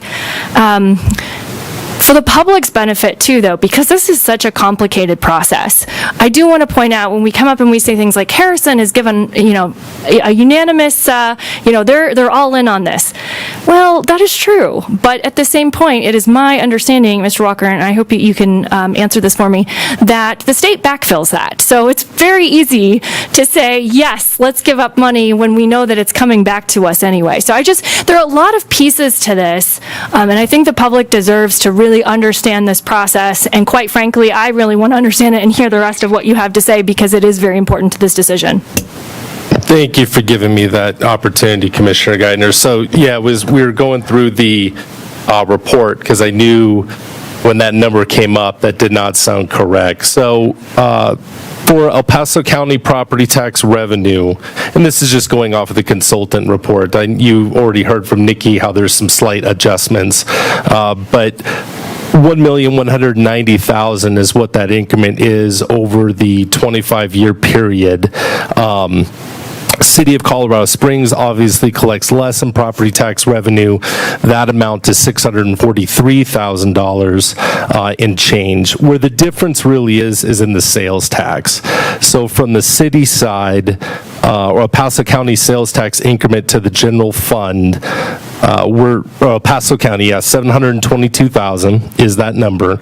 And then for the city side of things, the increment would be, or the total 1% is $1,445,000. So the number is not more to El Paso County in totality with the sales tax and property tax combined. So I just want to make sure I get that number on the record. The other thing That's not accurate. Yeah. Could you say that again? Yeah, for the sales tax. Sales tax from the city, $1,445,015, and that is on your impact report from EPS. That is on page 19. Correct. And what's the property tax? Property tax. Can I just ask while he's looking that up, if Blake could go to slide 7 so that we could look at a slide. Thank you. I appreciate that. Then I can look at numbers while you're talking. 643,000 property tax. Right, that's 2.2 or 2.1. Right, so if I look at the county numbers, I've got property tax 1.1, or I'll call it 1.2. And then in your sales tax, again, sorry, I'm scrolling through a bunch of pages here. Yeah, 772. Yeah, so the 1.2 is where Nikki is saying that's not accurate. Okay, but I see what you're stating from the financial planning document. Your statement is correct, but our apologies to your financial planners, we do listen to our budget finance expert. I very much appreciate you listening to me. Yeah, so if you're looking apples to apples, if you go with the EPS report to the EPS report, you would compare the 1.9 million for the county to the $2.1 million for the city. This year that they did that calculation, they used very reduced mill levies those temporary reductions won't continue into perpetuity. And so we use our full mill levy as a projection, and that's the big reason for the difference. So if you look, the mill levy that's used here is a 7.92 mil. We're looking at our full mill levy is more in the range of 8.3. And so there's a significantly larger mill levy, as well as property growth estimates. And so, but to compare the same numbers, I would recommend you use, if you're trying to compare to the city's amounts, using the 1.2 million in property taxes versus the 1.9 that the county calculated. Okay, thank you. So that does lead another question to me, but before I get to my questions, I want to make sure that Commissioner Geithner's questions were fully answered. So let's make sure we get back to that conversation and make sure that everything that she was asking gets answered as well. Absolutely. So let's talk the school district. So the school district, backfill is not quite the right term. The way that is calculated is through their total program funding, and it's basically generated off of new student growth. So a more accurate statement with the school district would be to say they're not punished for supporting it. There is a backfill mechanism if they have new students coming out of these areas. The way that's handled through the School Finance Act, the School Finance Act makes sure that the schools and the districts don't lose money as it relates to their total program funding. Now, anybody that's looked up total program funding within the School Finance Act, whoa, it's a lot of data and a lot of detail to go through, but it's not like if that area is created, they all of a sudden get all that, they get that money right back to them. It has to go within that formula. So I don't want to make it out like they get everything back right out of the gate. Sure, no, I appreciate that, but still, the financial impact is not the same to school districts as it would be to the county, because there is no mechanism for that for the county. Well, and I get that as well. I think the mechanism that we look at for the county is if it wasn't for the project, then the land's going to continue generating the property tax that it's going to. We want to grow that. So if we can bring $722,000 to the county with added sales tax revenue that it didn't have before, and then opening up other parcels of land, that's a win. And then that doesn't even include the public safety All of that money. predicated on the fact that there would be no growth and no projects unless the government steps in with TIFs, though. That is a huge assumption considering the economy that we're in. But I understand what you're saying. I'm sorry, I think the developer, Ray O'Sullivan, wants to say something to this too. Go ahead. Yep. This is Ray O'Sullivan, and I am the developer owner of that property. And I want to address your concerns as it relates to developer responsibility, and also digress to the kind of the impetus of this whole process. If you noticed on the map when they put it up on the wall, all the projects around us, with the exception of the 8 acres to the north of us, which is zoned commercial and has no access, have been developed. And the reason this project hasn't been developed, and you can call it developer responsibility, you can call it PPRTA city responsibility or El Paso County responsibility, that expressway has to be realigned. And no private developer has ever been able to figure out how to do that in the last 20-some years, 30 years as that area has been developed. And not only is that expressway and that curvature apparently a hazard, but also when it was built, and forgive me, commissioners, I know we've gone through this a couple times previously, but it feels like the discussion is all technicals and monetary, and ignoring the fact that we're trying to solve a problem here for El Paso County for residents, City of Colorado Springs residents, and clean this up on our nickel, and asking for your support for that, because it's not economically viable for me to bear all of those costs. I'm used to paying my way on our developments, and extraordinary too, not just my way. Dedicating school sites and park sites and building, Dublin Boulevards and Tut Boulevards and things like that, which are pretty extraordinary. In this particular case, in an area that is, and the technical term blighted, I did not define the term blighted. We pay $65,000 to the URA, and they hire a private company to do a study to make those 11 determinations.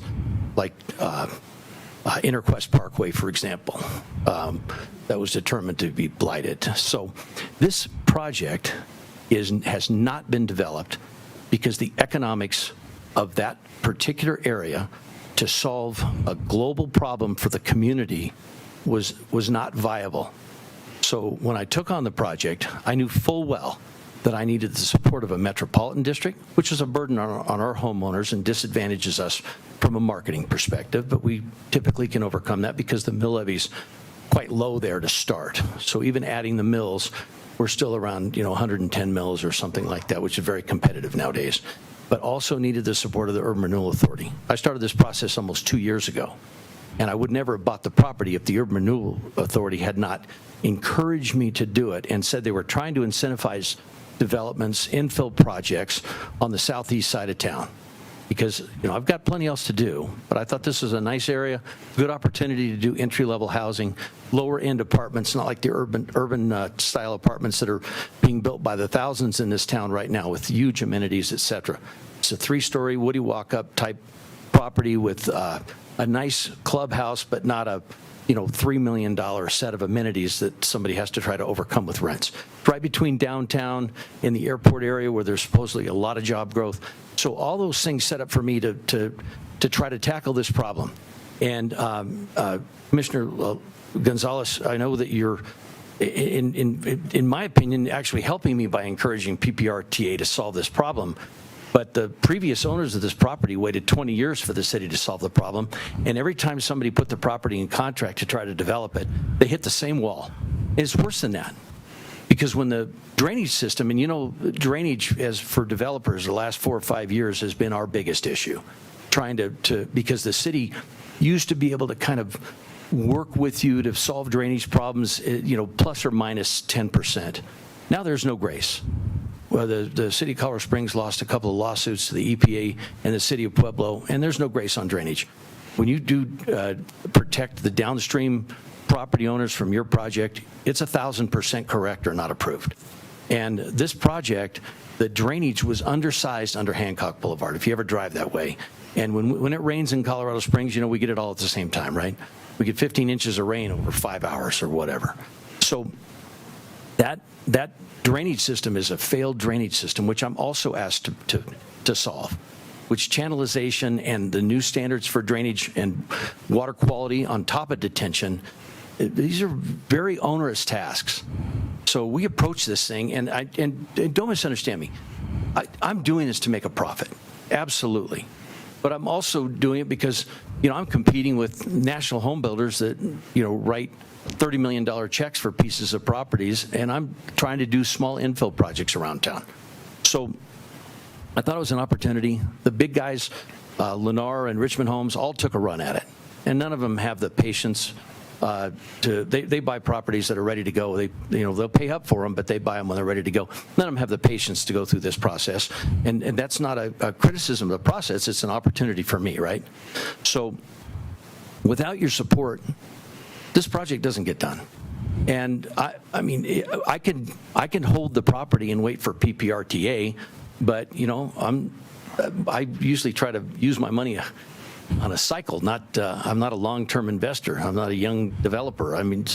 So I just want to set the context for this. I'm solving some huge problems, and not just for the city, Commissioner Lojinos. This is a property in the county in your district. And again, I appreciate you encouraging PPRTA to step up. If they step up and do this project, maybe something else doesn't get done. Is it a hazardous situation? Yes. Is the drainage failed? Yes. Is it compliant with the new drainage requirements of the city? My project will be. It certainly isn't now. It's failed. So I can't tackle this project without the support. And you say developer paying their fair share? Well, you and I could argue that till the end of the earth. I know that I put up all the budgets for this project, and those budgets were done 2 years ago, and those costs have not gone down, I assure you. Concrete going up $20 a yard every time we turn around, asphalt's an oil-based product, all those things have gotten super expensive. So I'll be paying my fair share. But I am asking for your support on this, and I'm happy to answer any questions. But it felt like the context of where this whole undertaking started is lost on arguing over, the technicals on whether I'd like to pull the full percent for the sales tax. I know the bond market's horrible right now. You can't sell bonds. Interest rates went from 3% to 6 or 7% for bonds, which means you get half as much money, but you can't sell them anyway. The bond market's dried up. And I'm counting on this bond market coming back and interest rates softening. All those factors come into play. But I think I said I was done before, so I am done now. So. I want to be clear, as I was making those statements, I think you're getting a bum deal from the city. I'm just going to say it. I think that the city is putting too much responsibility in this particular regard on you. But what the city is doing is now coming back and saying, but gosh, we don't want to pay for all of that. URA is a good way for us to also get some money from the county pulling in. That's what I'm talking about. And I agree with you. We want to look for solutions, but that doesn't change the fact that the city has specific responsibilities that they're supposed to pay for with their money, and that includes their roads, and so does the county. And two, I agree with you that this is an important project that needs to get done. At the same point, just like anything in our lives, my neighbors' bills are very, very important. They need to be paid, but it's not my responsibility to pay them. And if but I'm in the county, and if we, I'm in the county. That's lost on me. City of Colorado Springs is in El Paso County. Yes, but we do not. We don't have a responsibility for the roads inside of Colorado Springs. The city has to maintain their own roads, and we maintain the roads outside. So in this particular situation, any money that is out of these funds also means, by the way, that there are projects that have been waiting years in the places that we are responsible for the roads. They're still your constituents. Sir, I am not in any way saying that they're not. But at the same point, there are divided responsibilities for a reason. We cannot come in every time the city fails to fix a problem and say, well, there are residents, so we're going to need to come in and pay for that, because that's just not how government is set up to operate. If we did that, if, for example, we have to pay for the jail, that happens for all of the city. If we were struggling at the jail, which is a very expensive endeavor, the city doesn't step in and say, well, we need that jail, so we'll go ahead and spend that money. The point is, we all know that there is money that has to be spent. We all have responsibilities, and it's my job to look out for the responsibilities of the county as well. And so I think that is the crux of this situation, is we are trying to figure out how do we make all of these things work and make sure we are paying using funds responsibly as we are charged to do, also saying it is sometimes appropriate to collaborate on these projects, but why these particular numbers as we're talking about the amounts, I think it is fair to say that even if we are to contribute, which likely we are to contribute, at least from a property tax standpoint, because we don't really get a say in that, then how much is appropriate? And that's why this discussion is so important, because the city has a responsibility here. The city has a responsibility to pay for the majority of this, and that's what this discussion is about. I understand that things are very difficult in the economy. That is not lost on me. But it does not mean, even if we want a solution, it doesn't mean that we can give everything and allow the city to just say, hey, it's very convenient for me to come and ask for the money from another pot. Okay, and I appreciate and understand everything you just said.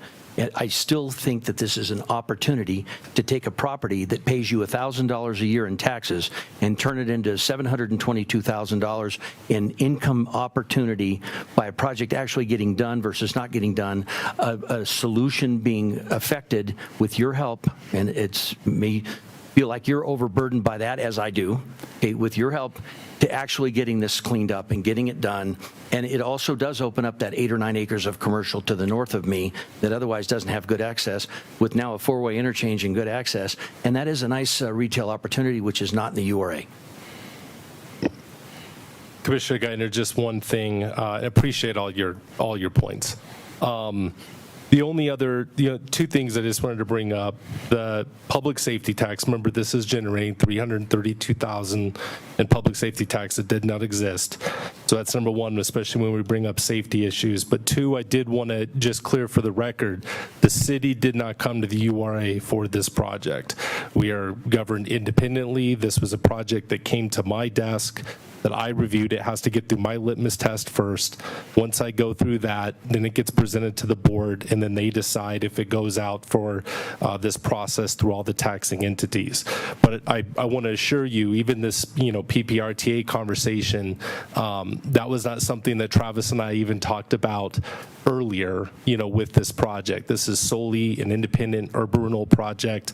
We believe it's a great project for the community. We believe it creates a win-win by adding revenue to the county and the city by generating some more dollars that weren't already there. And then I'd be remiss too, the library district, they support, 100% of this project. They really get nothing from their property tax, right? They're 100% in and they're, any new users that are going to the library district, et cetera, they're not going to get revenue from that over that course of time because they're really banking on some of that development that comes around it. So everybody's in. We're trying to create win-win scenarios for the community, better partnerships. But I wanted to get that on the record. The city didn't come to me and knock on my door and say, Jariah, we need to do a URA project here. I just wanted to be sure to mention that. Yes, thank you. And any other questions from any of the commissioners? I've got a few that I want to ask, but again, I'm going to continue to reserve them. I only had one question for Mr. Walker, and thank you, Mr. O'Sullivan. I like the fact it only has 30 mills as opposed to 65 mills in your special district. That really helps the people who are going to be renting here. Mr. Walker, any money generated within an urban renewal authority, could you spend that on a road in Briargate? No, ma'am. Okay. By statute, it all has to stay within that project area. All right. That's my question. Thank you. Great, thank you. And I'll just continue to make my point that I've made before. I've never been entirely satisfied with the definition of blighted, but again, as my fellow commissioners have mentioned, we don't have a say in that. We just have to either accept it or not accept it, but nonetheless. But the other questions that I have, the first one is, just to certify and place on public record, it might be yourself, Mr. Walker, or maybe the county staff that would answer this. And the funds that would be collected under this TIF, if voted for approval, how are they spent, and what can they not be spent on? That's a great question. So by the state statute actually says that TIF dollars can go to anything within that project area. Could go to vertical, could go to horizontal, whatever's there. Here locally, though, in Colorado Springs and El Paso County, there's been a general rule of thumb that they would only go to public improvements, or what the community or the bodies would define as a public improvement. So in this particular case, really the crux of this is Hancock, but there's also other developments with drainage. Mr. O'Sullivan already brought up some of the other ones, and those are all listed in our Schedule B of our development agreement. And within that agreement, once the developer commits that work and actually builds it, they give us those costs, which we have a third-party engineer certify. And then, of course, no money is generated unless the developer builds what they say they're going to build, right? They have to build this project for it to generate the tax, to have the increment, to pay back for these public improvements. So it's a little bit of a long process, and typically it takes 5 to 6 years for even a dime to come in on these projects after the developer builds them, if that answers your question. Yes, thank you. Appreciate that. And then another question I have, and I might have just missed something, or maybe I'm a little bit confused, but I've heard a couple of numbers. So, Nikki, you've mentioned to us $2.6 million is the total TIF contribution, but if I heard right from the consultant study, and maybe there's been something changed from the consultant study to this, their thought process was 1.9 contribution. So what's the difference in 700,000 here, and why is it 2.6 when I'll just make, unless I hear something different, it sounded to me like the request was for 1.9, not for 2.6. So, Commissioner, to answer your question, the biggest difference in those numbers is how we calculate our mill levy and how that gets applied to to the properties within the district. And so there are a lot of nuances in how we apply our mill levy. And so when the economists for the URA did that analysis, they take the current mill levy, but the year that they chose to start this, or not chose, it was the year we were in a temporarily reduced mill levy situation. And so then, excuse me, they project out that temporarily reduced mill levy for the life of the project. But as we know that those temporarily reduced mill levies do not stay in place for the entire life of the project. In fact, in 2022 taxes due in 2023, our mill levy, we're being able to recapture some of that temporary reduction that was in place in 2021 taxes due in 2022, which is the mill levy that they used. And so we do that. We also recalculate average growths. They use a very low growth factor of about 1.5% per year in property valuation growth, as we know that that's probably on the lower end. And so that's why my advice was earlier, if you're going to compare the 2.1 million from the city to the county's number, I would compare the 1.9 to the 2.1, because those use the same factors in calculating. If you're going to compare to the $2.6 million number, which is really what the county feels the true impact will be, we would need to give the city time to recalculate their number with their, because they're in a similar mill levy situation as well as they have the same growth factor on this. And so when we recalculate that number over the course of 25 years, we calculate it to be 2.6 million. So if you can see, the developer's calculation for property taxes is $1.2 million. That second column on this spreadsheet, or the second monetary column. So our base is $31,554, and the calculation for that is actually set in statute how that base works. Then they calculate a $1.19 million property tax increment, whereas the county goes back through and does increases the mill levy to our actual mill levy without temporary reductions planned in. And so that number comes to 1.8 million compared to the 1.2. Does that help answer that question? Yeah, I think it does. Thank you. And I guess just to make sure that we're clear about what we're considering here, it's a 50% sales tax, and then the property tax, and that comes to 2.6. So I guess I just need to ask the question: are they specifically requesting? I mean, it's 50%. I don't know if the mill levy changes over time, but it's 2.6 million that they're requesting also. If that's really the number they're asking for. In our calculation, our estimate, the request from the URA will end up giving them $2.6 million over the course of the 25 years. Okay. It will be what it'll be, because it's not like we're promising 2.6 million. If the mill levy and everything ends up being 2.3 million over, that course of the time frame instead of, so we're estimating 1.8 million for that mill levy over the course of 25 years. But if the property valuation doesn't grow as we've estimated, or the county does issue additional temporary mill levy reductions, that number will be lower, and that will affect the URA's collection. So we're not promising them 2.6 million. That's just our estimate of what the request is. What they're requesting is 100% of property tax and 50% of the county's 1% general use tax. Thank you. That is very helpful. And then one last question. It does speak to the broader strategies of TIFs, if you will, and it's something that that I've always expressed interest in. Depending on where a public agency goes, it could be a matter of concern, because in the research that I've done, there have been some public agencies around the country, none that I know of in the local area. These are other parts of the country where they really, really used a lot of TIF projects and ended up getting themselves in trouble. They used so much of it that when they ended up having a local public emergency, they didn't have sales tax revenue to solve that emergency. It's hard to know at what percentage of revenue that becomes a challenge for a public agency, but I have asked our staff, and Nikki, I've asked you, where do we stand as far as a total percentage for county engagement on, I think this is the tax allocation to all of the TIFs that we've approved in the past, and then what does this one add? So we are currently sitting about 1.2% of our county's total tax base in tax increment financing districts. And we've talked, there really isn't a best practice for that. The jurisdictions that you're referring to that got themselves in financial trouble, they were in the high 20s to 30%. We've looked at, we haven't adopted an official policy, I don't think, Crystal? Okay. But we were talking in the realm of, if we get close to 5%, we need to make sure we're in the right realm. And so we're at about 1.2%. This would change that by 0.27%. Okay. And so still in the realm of 1.2%. Okay, thank you. All right, those are all of my questions. Are there any other questions from any of the other commissioners? Yes, Commissioner Geithner. I do have another one. As we're talking about these total contributions, and these are obviously estimated numbers, yes?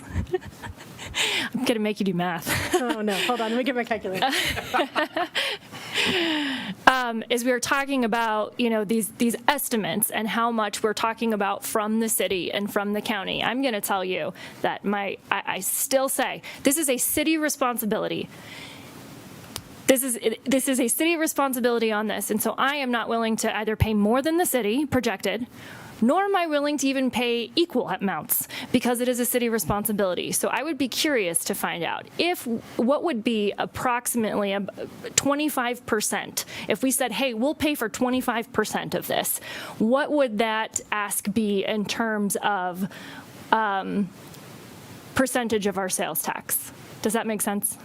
I'm not quite following, because I do know, I saw an estimate earlier in this project that the public improvements total significantly more than what they're asking for. So they're self-funding this, or through that Metro District funding, the public improvements. So 25% of what the city is contributing.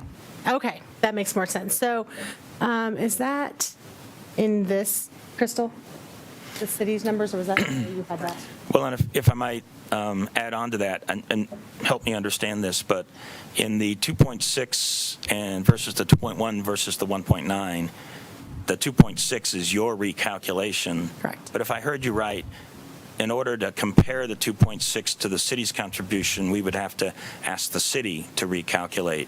I'm fine with using the EPS numbers on this because we have them both. If it's relatively proportional, I would just say I'm wanting to look at kind of from a proportional standpoint. My thought would be this: the city should give 75. We should not give more than the city. I'm saying let's start at the idea of 25%. How much would that be of our sales tax? Okay. So Commissioner Geithner is asking me to do what I always try never to do, is do math in public. That's why I asked you to do it so that I didn't have to, Nikki. Thank you. So the sales And to tax is clarify, while she's figuring that, the full property tax percentage still, right? Yes, I would still like it calculated with both. And Mr. Chairman, if I could interrupt while they're making, Yes, Commissioner, please proceed. if you have a hard deadline of leaving at 10:55, I would request that we recess this item then when you need to leave, and I don't know the proper terminology, and pick it back up at 12:15 when you could return. Yeah, I appreciate that. Because I would prefer And, to have the full board available to have vote. we have just a few minutes left. For the record, so everybody knows, there's a company capture announcement at 11:20, and I'm speaking at that event. So that's downtown at the Olympic Museum. There happens to be an accident on I-25 southbound right now. So I'll need at least 20 minutes, and what we're thinking here is maybe 25 minutes, and we're just a few minutes away from that. So let's go ahead and continue to proceed, and I might squeeze this a little bit, but because I know they won't start immediately at 11:20, but they might start at 11:22 or something like that. I'm supposed to be there with you, too. So. Okay. Crystal would like to go. And Crystal would like to go as well, if I understand correctly. So we may have to recess. I'm sorry about that for everybody. Or table this one and come back to this one, but then let Commissioner Bremer, as vice chair, continue with the other items on the agenda. Okay. Sounds good. Okay, Commissioner Geithner, I think to answer your question, per the EPS reports, the request from the city is $2,088,250. If you wanted to get to a quarter, like that was 3/4 of the number and ours was a quarter, you would do a third of their number, right? 3/3 plus 1, yeah. So our contribution, if what you're asking for, would be $696,083. That would be less than their request for property taxes. So the property tax request, you can see, is $1.19 million. So we would need to look at something with the assessor's office to do a proportion of the property taxes and no sales taxes. Okay. Let me, so I appreciate that. That's very telling. And can you give me the percentage, if we just give property tax, what percentage is that of what the city is giving? If we just give property tax,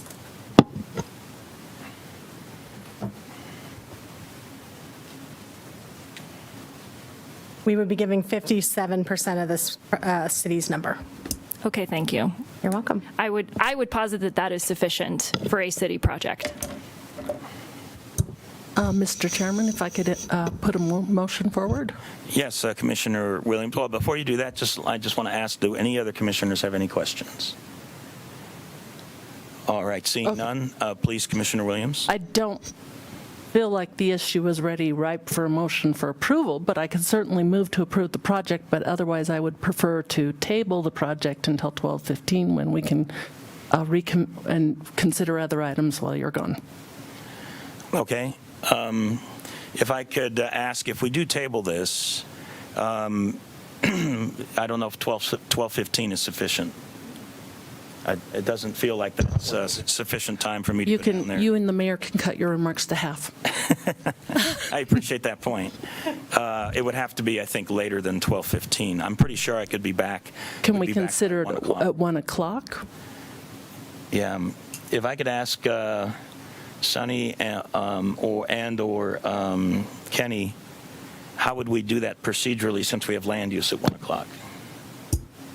Mr. Chair, Kenny Hodges, County Attorney.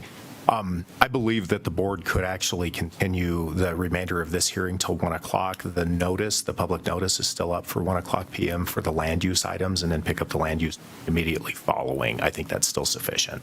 Okay. And we have an executive session, so we could just pick up this item. Then, is there any objection from the commissioners if we basically table this item till 1 o'clock, but continue with the rest of the agenda to conclude the other items on the agenda after I depart with Commissioner Bremer as acting chair? And then, so we would take that, conclude this item at 1, and then from there go into land use. But we would actually recess the 9 a.m. meeting because we still have an executive session which we would do after land use. Mr. Chair, I think that we could do an executive session either on the notice on this meeting that we're on currently or at the end of the land use meeting. We have an executive session placeholder. So you're saying hold the executive session prior to 1 o'clock, and then you would fill me in afterwards? No, sir. I was saying that we could hold the executive session at the end of the 1 o'clock land use meeting. Oh, okay. Yeah, great. That's what I was thinking as well. Okay. Yeah, I would have no objection to tabling this item, and then while you are gone, moving on to items number 12 and 13. All right. Do we need a motion, and do we need a vote to table? Or can I just declare that? No, sir, that's chair's discretion. Okay. So at the chair's discretion, what I'd like to do is table this item to 1 o'clock. My apologies for those that are part of this meeting, but it's just a matter of timing that we have to deal with this. I'm going to go ahead and depart at this point. And why don't I take Commissioner Bremer has asked for a brief recess. So let's take a recess at this point, and then she will pick up on item number 12.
to order our 9 a.m. Board of County Commissioners meeting after a brief recess. I will be chairing this meeting through items 12 and 13. We have currently tabled item number 11 so that we can reconsider that item when we have a full board present again this afternoon. And I would also like to propose per just time management and request of those remaining in the room for items on the agenda that we swap items number 12 and 13. So we will be calling item number 13 ahead of item number 12 and then continue through the agenda if that is okay with everyone here. Does that work? Okay. So our first item of business actually will be to excuse our chair. Can I have a motion? Move to excuse Commissioner Vanderwerf. Second. All right, that's been moved and seconded. I will call the roll. Commissioner Williams. Aye. Commissioner Geithner. Aye. Commissioner Gonzalez. Aye. And the vice chair votes aye. Commissioner Vanderwerf has been excused for the remainder of the items we will currently call. He will be joining us again for item number 11. Okay, so with that, I will call item number 13. Item number 13 is the hearing on the application by Jack's Falcon LLC, doing business as Jack's Brewing Company, for a beer and wine liquor license on the premise located at 11860 Stapleton Drive, El Paso County. Commissioner District 2, Bridget Rowe, Clerk to the Board Specialist. Madam Vice Chair, I believe this matter may qualify for an abbreviated hearing. If I could ask a short list of questions of the Clerk to the Board. Please do. Thank you, ma'am. Has the applicant fulfilled all state and local requirements? Bridget Rowe, Clerk to the Board Specialist. Yes, the applicant has fulfilled all state and local requirements. Have the neighborhood needs and desires for the requested license been established? Yes. Has any opposition been voiced against the issuance of the requested license? To date, the clerk's office has not received any opposition. In shifting my questioning to the audience, is there anybody here today to speak against issuance of this license? Hearing none. Has the sheriff's investigation revealed any criminal history relevant to the issuance of a liquor license? The investigation revealed no criminal history relevant to the issuance of the license. And Madam Vice Chair, I believe that this matter does qualify for an abbreviated hearing.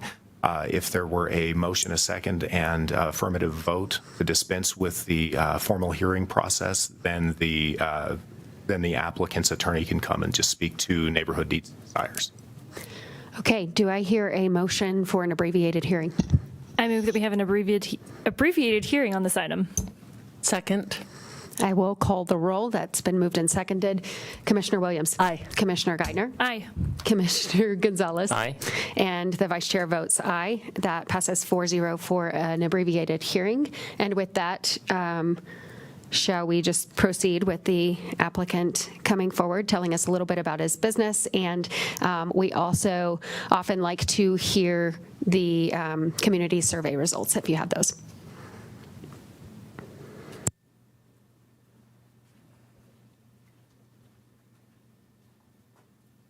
Good morning, Commissioners. My name is Vince Linden. I'm not the applicant. I'm the attorney for the applicant. Alex Escarcega is here on behalf of the applicant, Jack's Falcon LLC. Also present with us this morning is Carol Johnson from Liquor Licensing Professionals. Her company handled the neighborhood needs and desires survey. And if you don't mind, I'll start with Ms. Johnson. She's been here a while, and ask her to give a brief presentation as to the survey results for this applicant. Johnson. Thank you. Do I need sworn in or anything? Just introduce yourself for the record, please. Carol Johnson for Liquor Pros. This survey was done by 3 circulators on Saturday, December 13th, Friday, December 9th, Saturday, December 10th, and Sunday, December 11th. We are a neutral petitioning company. We do not guarantee the results. In this particular case, there were 22 businesses attempted, which we feel were 100% of the businesses in the neighborhood.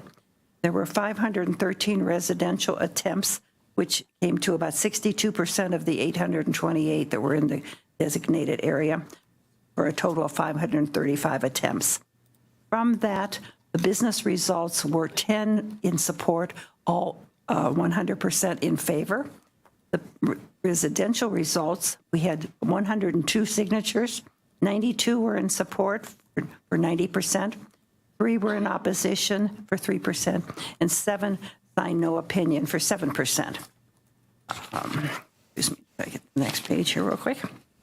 The reason for opposition, 2 felt there was no need, and 1 felt there was signed with no reason. There were 37 who declined to participate, 15 were not interested, 14 do not sign any petitions or surveys, and 8 were too busy.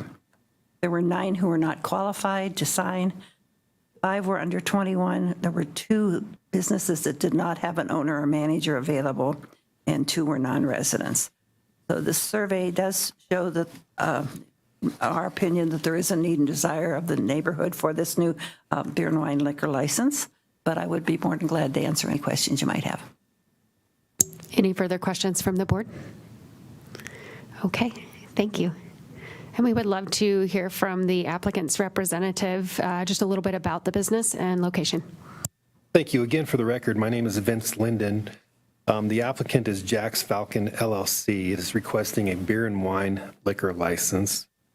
The applicant is solely owned by Alex Escarcega, who is standing to my left at the podium. The applicant intends to do business at 1860 Stapleton Drive, Peyton, Colorado, 80831. Mr. Escarcega is a retired is retired from the military. Spent 26 years in the military as a Colorado Springs resident for 20 years. His day job is as a satellite engineer for Ball Aerospace, and somewhere in his tours in Europe, he decided he liked beer and would like to continue with this project. He has no criminal records. He's a person of good moral character. Mr. Escarcega has familiarity with the liquor license industry through his wife, Dawn, who is a member of Jack's Tap House LLC, which operates on Dublin Boulevard in Colorado Springs.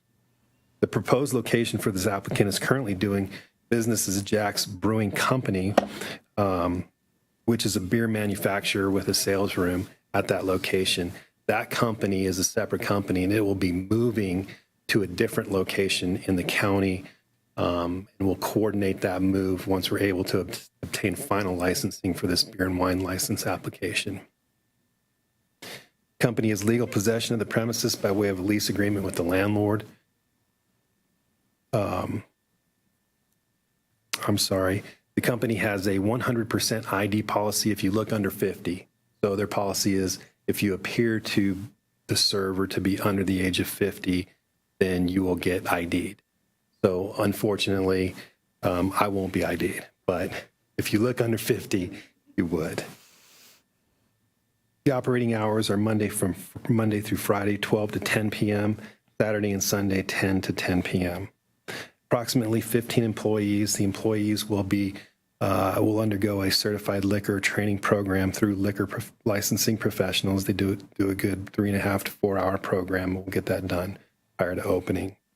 Mr. Escarcega is standing with me, as you know, but I believe that would conclude my remarks. And thank you very much for moving us one agenda item forward. Any more comments? Okay. Any comments from the board? Thank you, Madam Vice Chair, I guess Chair right now. No, I just appreciate that. I'm glad you answered that question because I was kind of confused why you needed it because I think I've been to the Jack's there in Falcon, so I was kind of confused on why you needed this. So thank you for clarifying that. And then hopefully because we all look so young, you would be having to card all of us here from the dais if we were to stop by. Even me. Commissioner Geithner. Thank you. So I'm just, too, living in Meridian Ranch and having been to Jackson, knowing Tony and Art. Sorry. So are you the original A?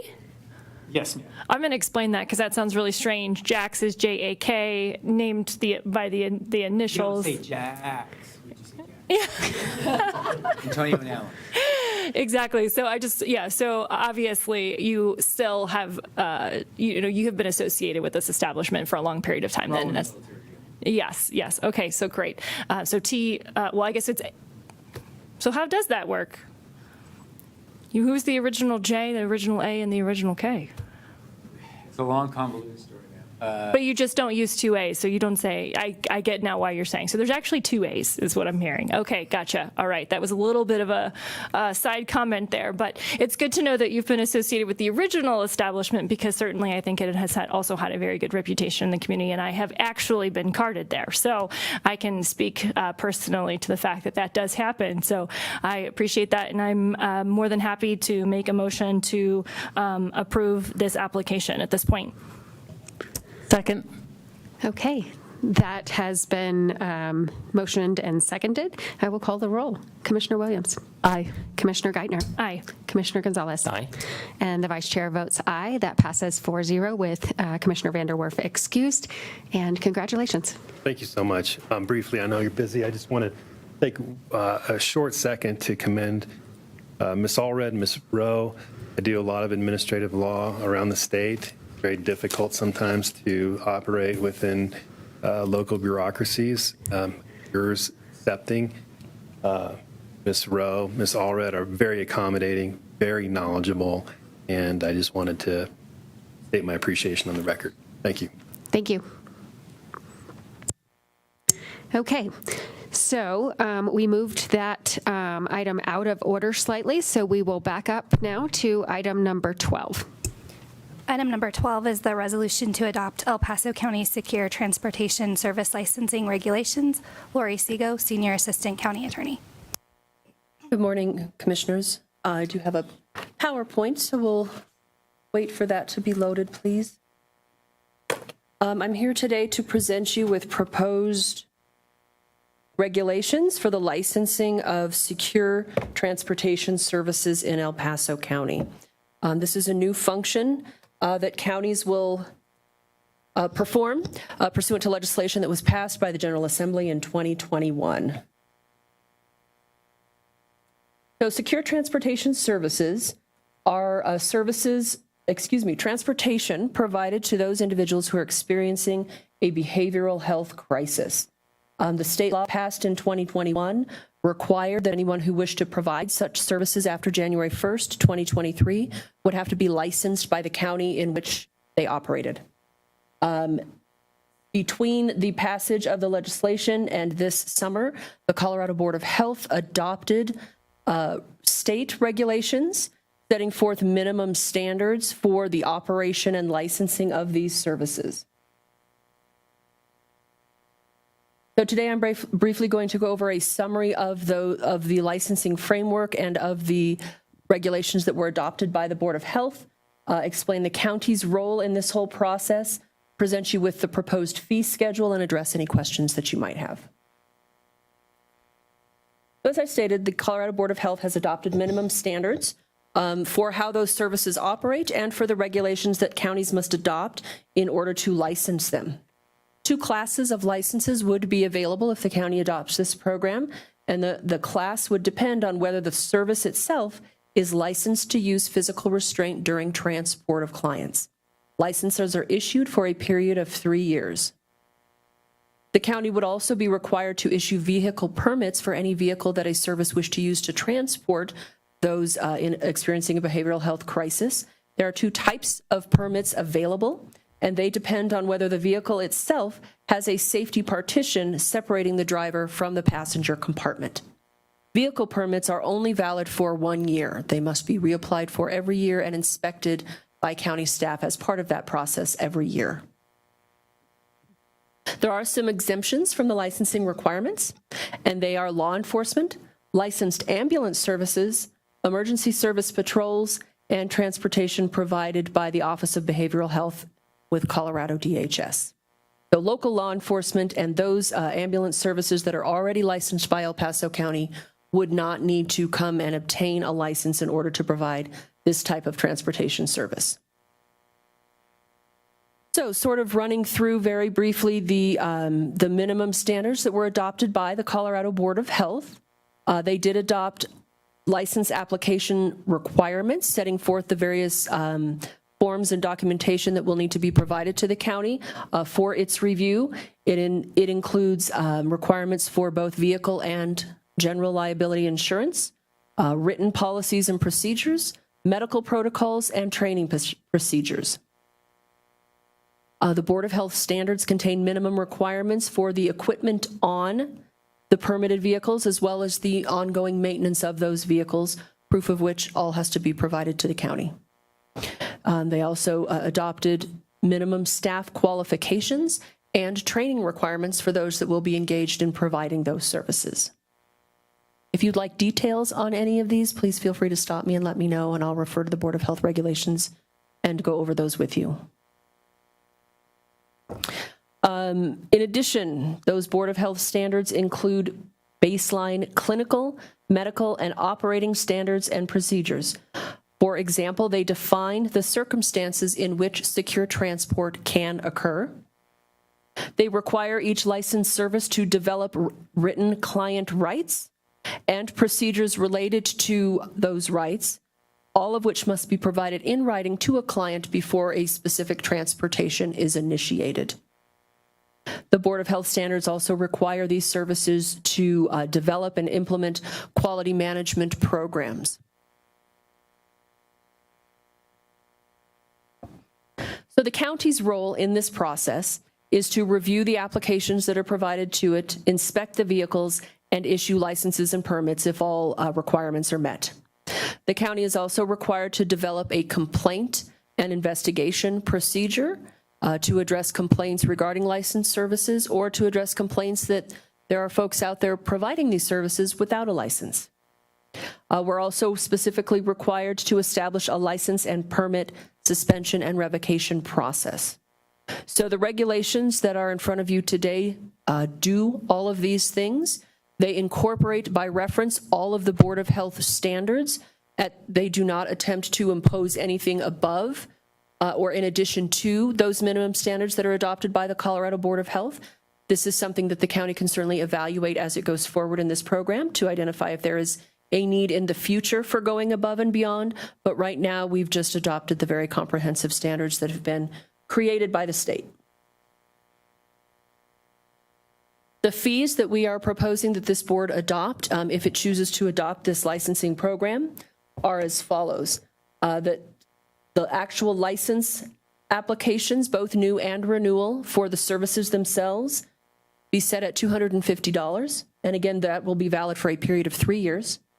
And that each vehicle permit application be accompanied by a $100 application fee. That would be an annual fee, as those are only valid for 1 year. And they do involve having to go out and physically inspect these vehicles. If you have any questions, I believe Ms. Allred would be prepared to address the fee structure, as it will primarily be the clerk to the board's office that will be administering this application process. I just have one quick question. Is it expected that that will recoup our costs of actually performing the inspections? I believe so, as that is how they were based, but. And before Ms. Simmons leaves? Nikki. I'm sorry. Well, I had a question about whether collection of these fees went against our Tabor cap.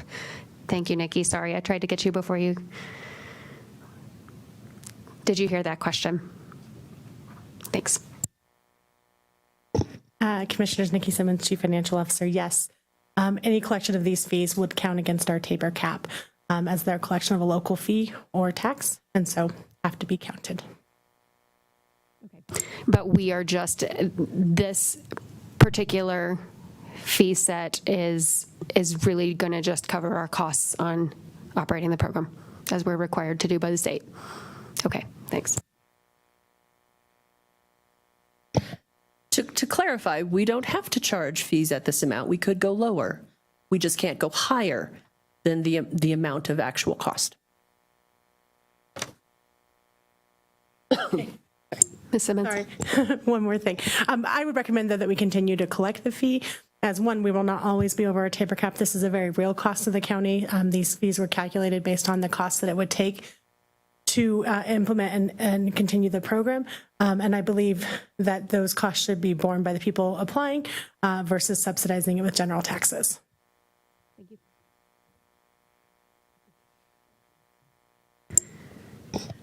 I just have 2 more points to make, and then I'm happy to answer any further questions that you might have.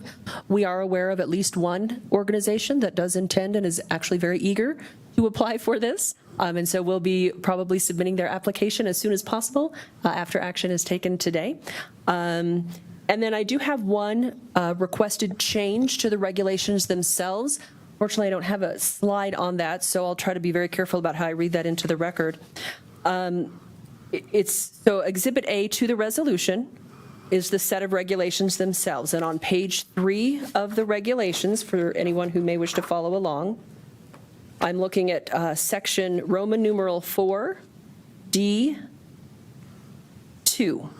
That lists the items that need to be need to be provided in connection with a new application. And I inadvertently, in drafting these, left off one of the items that are in the State Board of Health regulations. So I'm asking that we add a new letter J that would read as follows, and I'll provide a copy to the clerk as well. Licensees be required to provide documentation of general liability and any professional liability insurance coverage in at least the minimum amounts set forth in Part 3.3A6 of the state standards.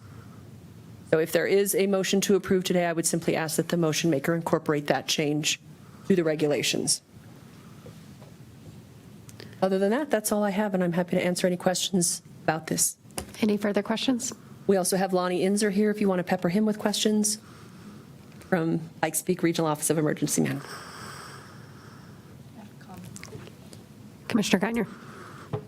Thank you. Yeah, I just have a kind of a comment around this. It is a requirement from the state, as we know. I have had a lot of questions previously about that, have had many of them answered. I think that, we are in a situation where it's appropriate to approve this set However, I think there's a need to be very intentional at continuing to look at this program and how it operates to make sure that we can make changes as necessary anytime that there's something new. We never know how it's going to go, and so I think we're all aware of that, but just wanted to state that for the record and for the public as well, that this is something that we don't really know what we're getting into quite yet, honestly, but the state has required it of us, so we are going to move forward and hopefully learn and tweak this as we go to make sure that it is both safe and appropriate for our citizens. Thank you. Thank you, Commissioner Geithner, and I will add to that as well that, we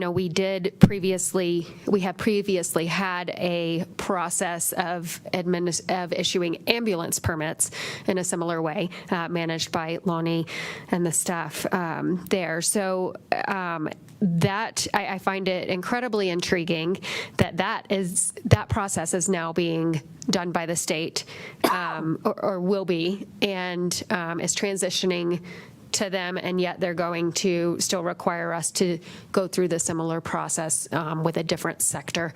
I think it's yet to be seen if this is a better way to serve our citizens or not, and I look forward to the data about how many applications we get, and hopefully we can include that in some future reports as we unroll this. Any other comments or questions? Yes, thank you. So I, too, had a lot of questions on the rationale why this was proposed by the state. However, again, as was stated, so I'll state it again, this is a state mandate, and so I think this is the best method moving forward based on what the state requires. Thank you. Okay. I was just going to say, yeah, I would question the state's rationale in taking away the ambulance licenses, but giving us this. I'm not exactly sure I would want the state regulating this, but it seems to me that they, if we're going to have one entity do it, it might be better to have it all uniform, but knowing how efficient we are in our clerk's office, maybe the argument would be that we need to get ambulances back here, but those are all legislative issues, so those are, but I'm glad, thank you for all your work on putting this together. It is definitely something that is new. Can I? Commissioner Geithner. I just want to add one more thing since Commissioner Williams brought up this idea of local versus the state, and point out that when the state when that bill was going through to take that the ambulance licensing away from the county, we actually opposed that. We thought that was best left locally. So here we are in this very strange dichotomy, but perhaps it would be best if we were doing both, and yet likely the state is not going to reverse their decision on that. I think it's likelier that they would take this away, but it certainly is a strange position to be in, where they've taken one of these these pieces of local authority away from us and given us another one in the same realm. Nonetheless, the legislature does not always make perfect sense, to be honest. But thank you for pointing that out. And with that, do I hear a motion that also incorporates the changes that Ms. Sego reviewed on the record?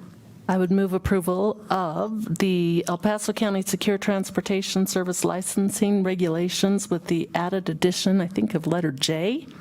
Correct. It will be a new letter J. Okay, of a new letter J as incorporated into the record by by Ms. Sego. Second. That has been moved and seconded. I will call the roll. Commissioner Williams. Aye. Commissioner Geithner. Aye. Commissioner Gonzalez. Aye.